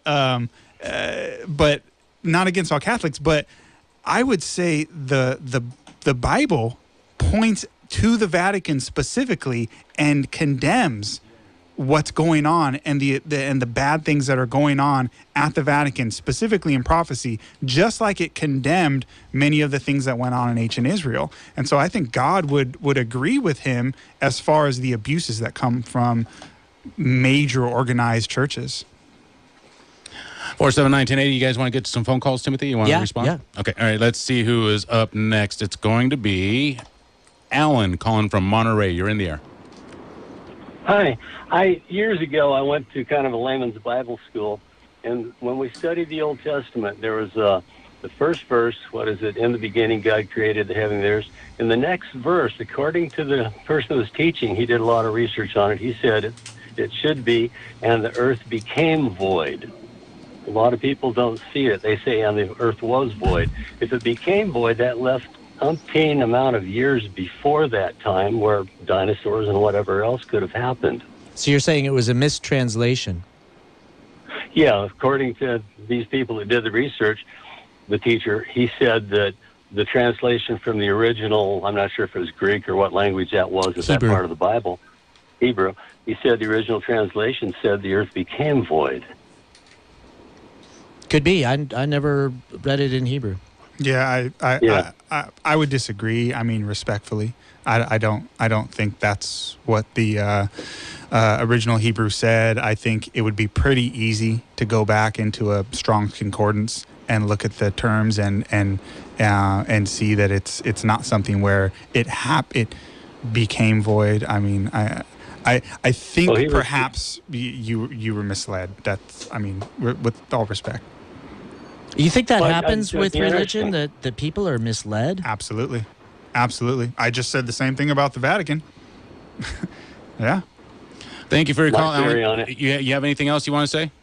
Well, yeah, I mean, I'd like to look into that more, but my theory on evolution is that God created us, and some of us are becoming animals. If you look at Maxine Waters and some of those people, so it's happening. Reverse evolution, or whatever you want to call it. De-evolution, right? Devo, isn't that what the Devo was called? Are we not men? No, we are Devo. KSEO, thank you for your call, Alan. 479-1080-218-5726. Let's head out to Aptos. Diana, you're in the air. Thank you for your call. Hi. Hey, good to talk to you. I was a believer for 30 years and am no longer a believer. And I think I was pretty educated as a believer. I was a total theology nerd. I've read the Bible countless times all the way through. And I guess it's more for Joshua in terms of, one of the things I struggled with was the God of the Old Testament, who, was pretty mean in some regards. And, talk about, the Vatican killing off indigenous people. Can we talk about God killing off indigenous people? Sure. Whole tribes. I mean, just slayed them, never mind, how he treated his own people. And it'd be a bummer to be a Canaanite. Yeah, real hard to be a Canaanite. And then also the God of the New Testament as well. I mean, and I've heard all the arguments, I've heard all the platitudes in terms of, Jesus basically becomes the embodiment of the Old Testament. And it's, he's replaced with love and forgiveness. And you certainly don't find that in the historical church or even the modern church. I'm thoroughly disgusted with white evangelicals who can support Trump. I just don't know how they square that circle. And I understand people being pro-life. I think they're probably just pro-birth because we seemingly could give a rat's ass what happens to children after they're born, especially if you talk about, prison babies for families seeking asylum here. Are you pro-life? I am pro-contraception, actually. But do you think abortion should be legal or? Safe, legal, and rare. safe, legal, and rare. But I am also, that was another thing I couldn't square, how the church seems to really stand in the way of free and ready access of contraception, which would prevent abortions. That doesn't seem to happen at all. In fact, if anything, any kind of laws that would make contraception more free and readily available, they seem to obstruct at every turn. So, well, you're talking more about the Vatican than most Protestant churches wouldn't oppose contraception. They certainly seem to oppose sex education outside of abstinence, let's say in high school. I mean, that's kind of I think that's kind of a loaded question, because nowadays when we're dealing with sex ed, we're dealing with things like, the kind of things that are being taught in sex ed is not what was being taught in sex ed even just a couple decades ago. So I think the idea that the majority of churches oppose contraception is a bit of a stretch. I think you're both painting with a real broad brush. Well, my experiences in the churches I went to, that was what I saw. But okay. regardless, the reason I ultimately became an atheist is because I could no longer countenance the suffering that I saw around me continually, and not just up close and personal, but also in the news. I mean, when you look at the promises of the Bible in terms of what Christ says in Matthew, that anybody with basically the faith of a grain of mustard believes they can move mountains. And I got seriously tired of prayers not being answered, and before you say, well, maybe it wasn't no, it was just not yet. I have friends who are more compassionate than the God that I prayed to then. It was my friends who, many of them not believers, who actually showed up, not God in any kind of meaningful way. And, how many children a minute die in this world because of famine, disease? Where's God for them? 47. So it's one of the benefits to not being a believer anymore is that no longer do I have to try and rationalize and justify why God didn't show up for my friends, my family, whomever I was praying for. I no longer have the disappointment of trying to manage that. And it's hugely freeing, I have to say, that, I'm not expecting something that isn't going to happen.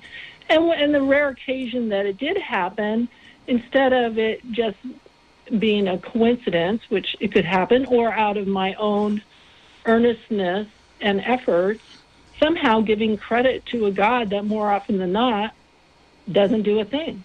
So my whole point is, after 30 years of being a believer, and now I'm not, life is better. And I am not having to manage and constantly make excuses for God. And yeah, I want a God that intervenes. I mean, and the God that I know and that I see, more often than not, chooses not to intervene. He's, we go, oh, God who heals. No, he hasn't healed any amputees that I can see. So, and more often than not, it's medicine that heals, not God. So, anyway, that is just my perspective, and that's really all I have to say. Thank you for your call, Diana, 479-1080. You know, I was listening to a yogi speaking this morning, and he told the story of a city where the ultimate yogi, I don't know what he is, the king yogi. And I don't think there's just one. There isn't, apparently, but the guy who's in charge of this village, right? People are looking up to him in this village, and he's telling them, you know, at the end of in the morning, as an experiment, he tells them there is no God. I've come to the conclusion there is no God. And so these people are thinking, wow, you know, there's no God. I'm freed. You know, I don't have to live this way. I don't have to live by these laws. And he was saying, don't you think it would be a very freeing thing to not believe in God? And I'm thinking, no, absolutely not. We still have rules set, right? God has nothing to do with how we treat each other. If I all of a sudden today believed, and I don't believe that there's a God, that doesn't change my personality at all. I don't go around thinking I can kill. I mean, I know these things without there having to be a God. Right. I'll tell you that it was freeing for me in a certain way to become an atheist because it eliminated my fear of hell, which is something that I grew up with and became more pronounced over time as I became more skeptical of Christianity in particular, and feeling like I was going to be judged and thrown to eternal damnation. And so changing the belief to there is no God, there is no judgment day, there is no hell was freeing for me. And I'll tell you, I kill and rape as often as I want to, which is 0. 479-1080. So, yeah, can we respond to that last lady? Because she had a lot to say. Yeah, she did have a lot. And I'd like to actually respond to your comments on hell too, Timothy. Because I'm sure you might have heard when we discussed this before, and I've called in when you were here as well, that I don't believe in what the common view of what hell is. I don't think that's biblical. And so I would agree with you that the idea, and I'm assuming you have this idea, but correct me if I'm wrong, the idea that you would be burned for all of eternity for the sins committed in one short life, 70 years or something like that, is unjust. Would you agree with that? I think that would be a real bummer. Yeah, so I would agree with that, and I don't think that's biblical. I do believe that the concept of a hell is biblical, but it's not the idea of eternal burning. I think what the Bible teaches is that everyone will be punished according to their sins, those who are lost, but the end result will be non-existence. And so the idea of burning for all of eternity is something that actually, this idea of an underworld for those who are lost is something that came from paganism and was added to the Bible through the perversions that came through the Dark Ages with the Catholic Church. But this is not something that was originally taught. It's not something that was anciently taught in Judaism. The Old Testament, when it refers to the word hell, the word is Sheol, and it simply means the grave. It means the pit. And that is the word that is translated as hell, but it simply means death. At the beginning, the very first punishment was, if you eat the fruit, you will die, right? In the New Testament, Romans 6:23. Yeah, why didn't that happen, by the way? Because something else died, a substitute. A lamb was killed that day, and they were given skins. And so the lamb was slain from the foundation of the earth. The punishment of sin has always been death. Romans 6:23, the wages of sin is death. Jesus did not go burn for all of eternity for our sins. He died for our sins. That shows clearly the punishment is death. And so the idea of eternal torture is, it's unjust. And a lot of people have turned away from the Bible from that, but I don't think it's biblical. I think it's another one of these concepts that came from places like Rome, and it's a perversion of the Bible, and it's not biblical at all, not even close. So I would agree with you on the idea of, hey, this idea of a God who burns people for all eternity is not right. I would agree, and I'd say that's a God that's foreign to the Bible. Wow. 479-1080, DM at KSCO.com. If someone should ask, tell them you heard it on AM 1080 KSCO.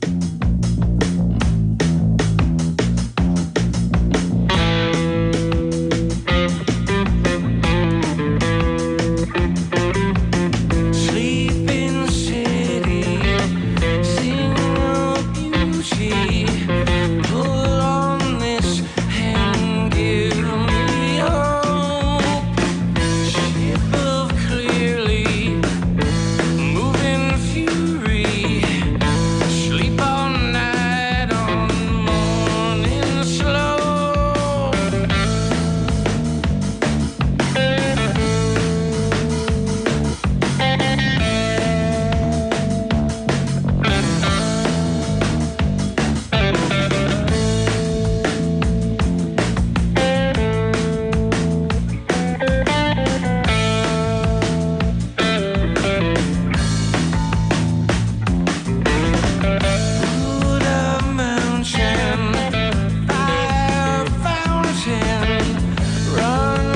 479-1080. You're listening to Flight 1080 KSEO Santa Cruz. We're breaking in with music from FDUP. Again, if you want to check it out, that's fdupp.com. You can buy the CDs there.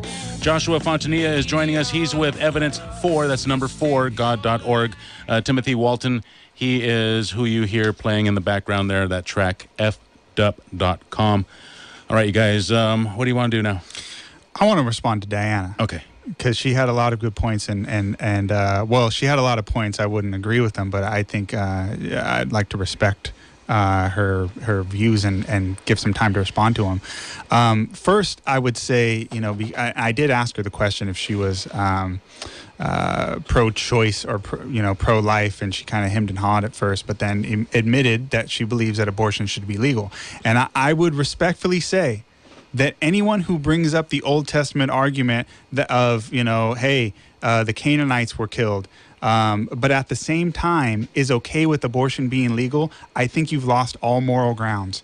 If you think that abortion should be legal, for abortion, since Roe versus Wade, 60 million abortions. I don't think anyone who says that is okay should even, you've lost all moral grounds to say that this nation over here should be killed after God gave them 400 years to repent, and it was just a specific nation. If you're going to say it's okay to kill children in the womb, I don't want to hear any arguments about, this isn't okay, but you're okay with this. I think you've lost all moral grounds to make that argument.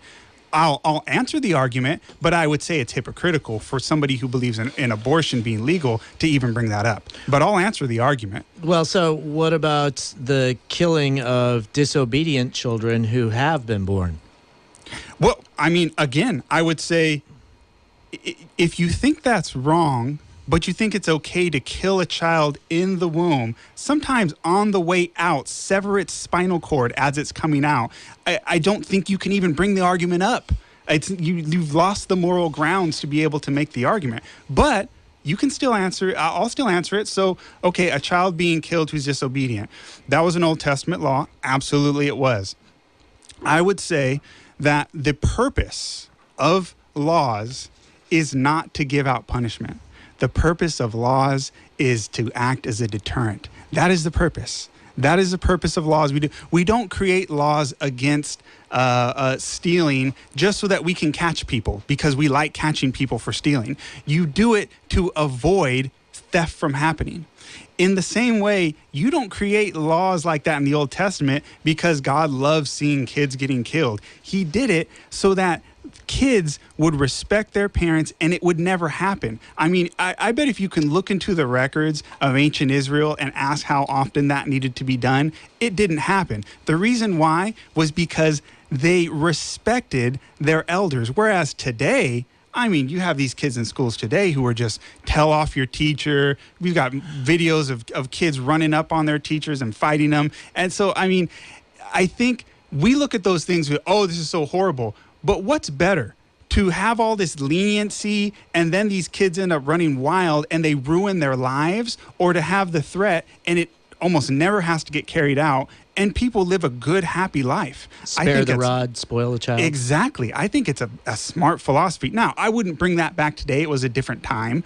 But we do need to recognize that it was a different time. Now, as far as the Canaanite argument, the destruction of the Canaanites, there's a couple things. First of all, let's be very clear that God specified in the Old Testament that he was going to give those nations 400 years to repent. That's found in Genesis when he first gives the prophecy to Abraham that his people will be taken from Egypt and go to the promised land. He says 400 years they're going to be in Egypt. Why? Because the sins of the people in Canaan are not yet full. He's going to give them another 400 years to get their act right. But he knew that they wouldn't. He knew they wouldn't repent, right? But he's giving them the time. That's the whole point. What's the point of giving them the time if you know that they're not going to take advantage of it? So you should kill somebody before they do anything wrong, or you should not ever give any time? I'm opposed to killing in general. Well, I'm opposed to threatening to kill people in general. I'm opposed to telling kids, we're going to kill you if you're disobedient. Unless it's abortion, then it's okay. I'm not ever going to have an abortion. I can guarantee you that. But you did say it should be legal. It's yes, safe, So you're legal, not and rare. against killing. I'm not altogether. against other people exercising come on. control over their own bodies. You're okay with killing. I think it's very dishonest I to think say you're okay with killing too in certain circumstances, but and we just I disagree on what those circumstances I did are. not just say I'm against killing. You did, and I think that's a little misleading when you are okay with legal killing. I have to be. There are legal means of killing people, including the death penalty. It's not up to me. So there's some times where it's appropriate, right? No, I can disagree with the way the laws are drawn. That doesn't mean that I'm going to change them. That's not what I asked. I asked, are there times theoretically when it's appropriate? To kill? Yes. For the state to kill. Yes, I will agree that there are times. You know what? I eat meat. Okay. I don't do the killing myself, but somebody does. Okay. Those animals die. I'm a vegetarian, but I have no problem. I'm not one of those that's like, hey, gonna go lie on the floor in the meat market and say you have blood on your hands or something like that. Well, right. But I mean, I'm not going out of my way to kill spiders either. Okay, cool. But you do agree that there are times when it's appropriate. And so all I'm arguing here is that what God did is first thing, and this is just the first point, is that he said, look, I'm going to give these people time to repent. I'm going to give them a chance to get things right. Now, there is a reason to do that. And the reason should jump out at you as obvious. Why does God even need to tell Abraham that? He doesn't need to tell him that. Why did God sit down and talk to Abraham about Sodom and Gomorrah and allow Abraham to question him over and over? Will you spare the city for 50? Will you spare the city for 10? Will you spare the city for 30? The reason he allows that is because he wants all his people to see that he does things justly. So he says, look, I am going to give them time. I know they're not going to, but I'm going to show you I was fair. I tried to give them time. I gave them 400 years. Now that's point one. The next point is, what were they doing that deserved death? We never look at that. We never look at what the Canaanites were actually doing. The Canaanite culture had gone so far down that they were sacrificing their children, putting their children, burning them alive to fake gods. That was a problem. And what God was doing is saying, look, I believe that there was a time when that culture had gone so far that it was time to wipe that out, because that was disgusting what they were doing. They were killing themselves. There was violence throughout the land. It was horrible. And he put an end to that. Why didn't he stop it before it got to that point? Well, now we have the question of free will. And so what do you mean by stop it? Like, go here's go a text through it message. hypothetically. Here's a text message. If God is all powerful and our creator, why is there hunger, war, and disease spread around the world? Couldn't he or her have created a peaceful and harmonious world in the first place? No. He did. Let's make it evil. Let's make evil have innocent people suffer. Lame. He said. Okay. Well, I would say that person is misunderstanding the God of the Bible. The God of the Bible did create everything perfect. This story, if you're going to argue against the God of the Bible, you got to be consistent and at least go with what the story says. But they're not perfect if they went and started doing all this stuff. Hold on. Okay. God created in heaven, he created perfect angels, but he gave them free will. And with free will was the possibility that you could choose to disobey him if you wanted to. But he knew that was going to happen, right? Absolutely. So what would you rather him do? Just not create anything? No, I'm saying there's some tension between your claim of omniscience and that God knows everything that's going to happen, and this idea of free will, which suggests that people have the opportunity to make a choice that God hasn't seen in advance. There's no tension at all. He knew it was going to happen, but he didn't force it to happen. Look, if you have kids... So he allowed bad things to happen. Yes, he did, but he didn't make it happen. You have kids, right, Dave? Yes. Did you get a written guarantee at the doctor's office when you took the kid home that this child will always obey you and always do good? You can get those? Of course not. I wish, right? Right. But you still chose to have kids. You knew that there was a possibility. But I'm also not omnipotent and omniscient. I mean, if I would... But I get it. But you could choose not to have kids. Okay. Yeah, you could, right? Yeah. In the same way, if you're going to have creatures, if abortion is illegal, you can.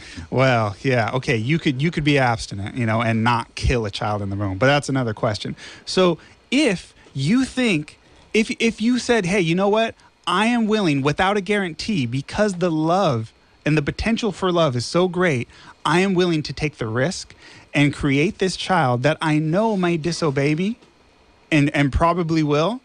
I'm going to do that anyway. The only other option, if you want free will to exist, if you don't want robots, which you cannot have love if you do not have free will, the only other option is not to create beings or not to create beings with free will. And then you're just creating robots. So... Well, there is one more option. What's the other option? Go ahead, tell me.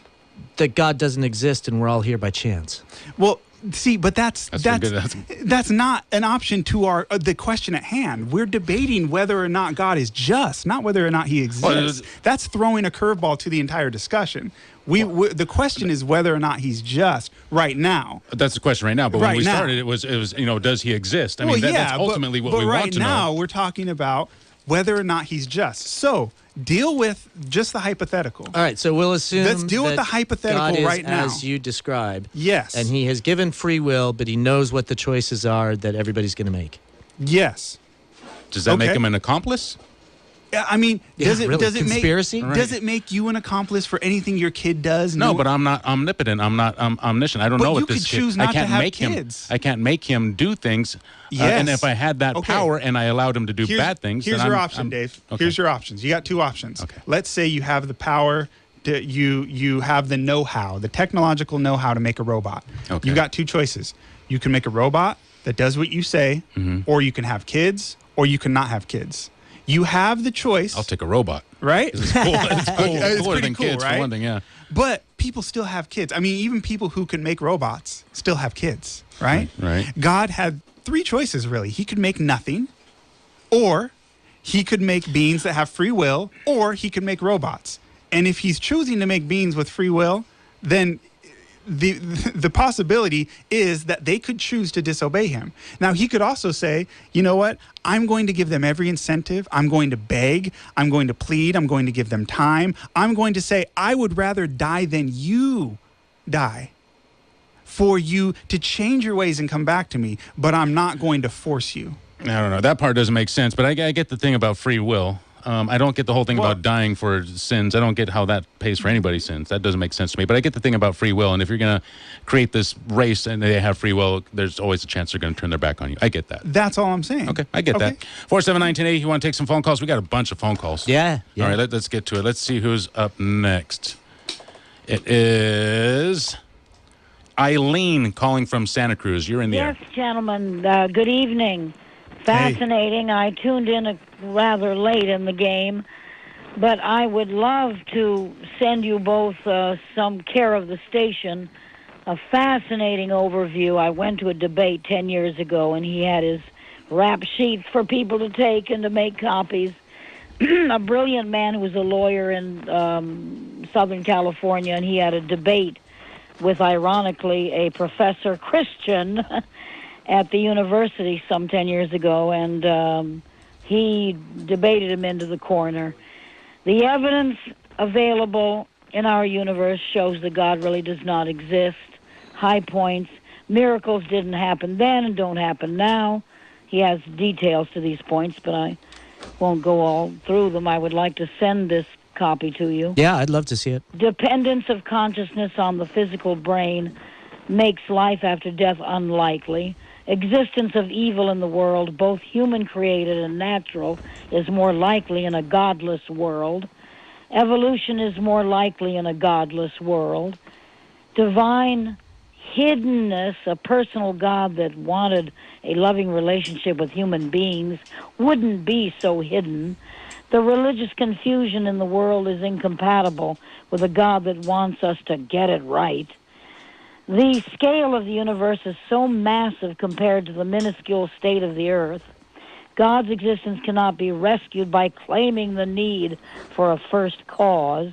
God's existence cannot be rescued by claiming that life is so improbable that it could only come about if the universe were fine-tuned by a supernatural force. God's existence cannot be rescued by claiming that the emergence of life on Earth demonstrates as underlying intelligent design. And finally, but I do want to make a quote from a bumper sticker I love, 12, the claim that we cannot ground our moral values without a supernatural foundation fails in light of the facts of our existence. And first of all, I think the Bible is one big paradox and it's interpreted different ways. But there's a fascinating, I want to find it again, in college years ago. I'm sorry, I gave the book to the old Logos years and years ago. I want to get another copy. It was a textbook, Oxford Annotated Bible with the Apocrypha. Have either of you have seen or heard of that? I've heard of it. I don't actually have a copy. Yeah. Oh, yeah. Giant, what do you call it? Underneath the chapters, there's been so much anthropological research that contradicts so much in the Old Testament and in the New Testament. Most of the Old Testament, I want to get another copy. Fascinating list you just provided. I've been a Quaker attendee, Friends Quaker meeting, since 2002, and more than half of us are agnostic atheists, but there is the fact of religious people believe in hell. Spiritual people have been to hell and back. Thank you for your call, Eileen. 479-1080. Quakers are the ones that make the oats. They do a bit more than that. That was a great list that she read off. I mean, each one you could have a conversation about each one of those points. We only have 3 hours. I know. I think most of that stuff was silly assertions. I mean, to be quite honest, it wasn't very convincing at all. I mean, the idea, and this is the same thing that Diana gave, the idea that God doesn't exist because I don't like the character of the God of the Bible, or I disagree, or I think it's immoral. I'm sorry, but I think that's just silly. That's like arguing that I don't like, the idea of mosquitoes, therefore, they don't exist. Or I like my wife, therefore she exists. The question of whether or not we agree or disagree with God morally really is a separate question than whether or not he exists. I agree. And so, I mean, while I respect the arguments of theodicy and questioning whether or not God is just, I think they should be separated from arguments of whether or not he exists. Sure. And I think it's really... And then you get into whether he's a good God or not. That's another... Yeah, exactly. Okay. But that's the next question. What if you're following a God that's less than good? You could theoretically... What if you're following the wrong God? You could theoretically say, hey, I think this God exists, but I don't like him, right? But whether or not he exists doesn't matter if you like him or agree with him. That's only based on evidence. And when you look at the evidence, I mean, there's a massive amount of evidence. What about somebody who would bring up different evidence that would prove a different God and say that you're following the wrong God? And their evidence is just as... I tried hard to do that. I went and sat down with the imams in the mosque. I went and talked to the Mormons and heard them tell me, hey, there's a burning bosom. That's the same God. No, it's not. The Mormons are Christians, close. And Allah is directly from the Old Testament. No, it is not even close. Not even close. What are some of the differences? Well, for one, they don't even accept the idea, even in the Old Testament, that the chosen son was Isaac as opposed to Ishmael. And therefore, the entirety of the Old Testament of Israel after Genesis as being God's people, they throw that entire thing out the window. So this idea that it's the same God is ridiculous. Okay, they have a different perspective on everything after Genesis. Therefore, it's the same God. That's silly. It's not even close to the same God. I mean... There's a reason they're called Abrahamic religions. Okay, and they split at Abraham. That's Genesis. So everything after Genesis they disagree with, and yet it's the same God?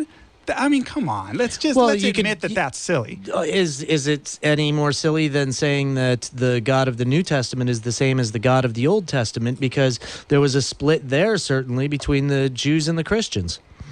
Yeah, but both accepted... I mean, the Jews would be taking the exact same position as to Christians that you're taking as to Muslims. That's way different. Way different. Why? Come on now. Because, one, you're saying they both accept the entirety of the entire Old Testament. And then these ones say, hey, that points to this Messiah. The other ones say, we think a different Messiah. Christians don't take the entirety of the Torah. Yes, they do. Where did you get that from? The Council at Nicaea. What? Okay, first of all, the Council of Nicaea doesn't speak for all Christians. Secondly, the idea that they speaks don't to what's in the Bible. The Torah? Right. There are books in... You mean the first 5 books of Moses? That's the Torah. No, the Torah is greater than just the first 5 books of what we call the Old Testament. There are books that are considered scripture by the Jewish people that were not included when the Bible was created by the Catholic Church. That's not accurate. I mean, we're going to have to agree to disagree because I'm going to say that's not even factually accurate. The Torah is the first 5 books of Moses, and the Old Testament is often referred to as the whole thing of it as the Torah for short. But the disagreement on the Old Testament is not between Jews and Christians. It's between the Catholic Church and Protestants. And Mormons. And Mormons. Well, Mormons go and their religion. And Jehovah's Witnesses. Mormons, their religion there's so is, many sects. And there's so many sects of scientists. I mean, we could throw that out there. There's the punctuated equilibrianists, and there's those who disagree with that, and they want more gradualism. We could point that out and kind of snidely say, oh, they all have these different ideas. But the beauty of it is we have free will. We can do that. We can come to our own conclusions on our own. Would you rather? Except God already knows what we're going to choose. Yeah, but would you rather we all be forced to believe something? If it's predetermined? Well, if God can tell us exactly slow down.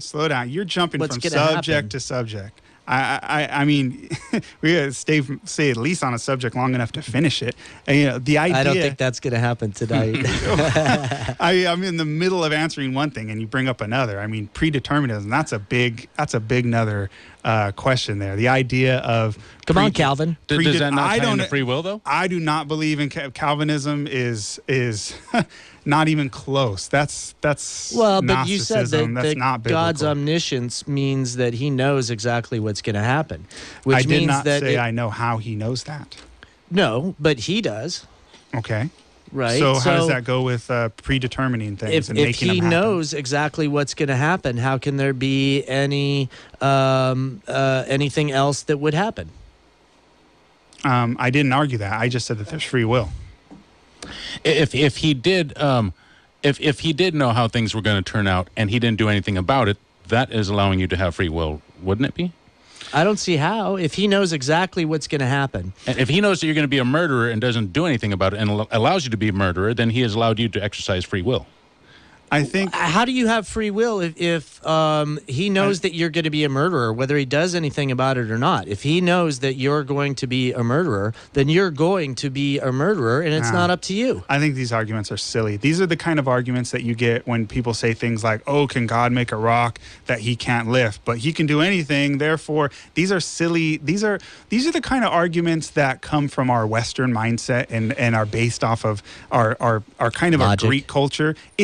But they're silly. Why is it they're silly? Silly. Why is it silly? Because they avoid because they can't be answered? No, because they are silly. I mean, the idea, what you're saying. Hold on, let me answer. Zen riddle. Let me answer. Okay. The reason why this is silly is because you are saying it's not possible for an all-powerful God to make beings with free will. That's not possible.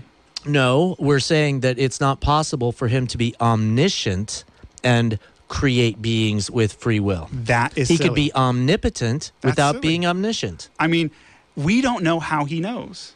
I mean, it's assuming that He knows that's by where controlling. That's where it gets silly. That's where religion gets silly, because it's so easy to say, well, we don't understand, we don't know. And ultimately, that is where religion is always inserted. And so you can always say, well, that's silly, but that's not always true. We don't know, therefore God. I mean, right? I think that's a lame response. I really do think that's a lame response. I think it's a true response. That's not even dealing with the core of what I'm saying. We don't know, therefore God. That's not even what I'm saying. I mean, I'm thinking you're not allowing for the possibility that a God who knows the future doesn't force it to happen. That's all I'm saying.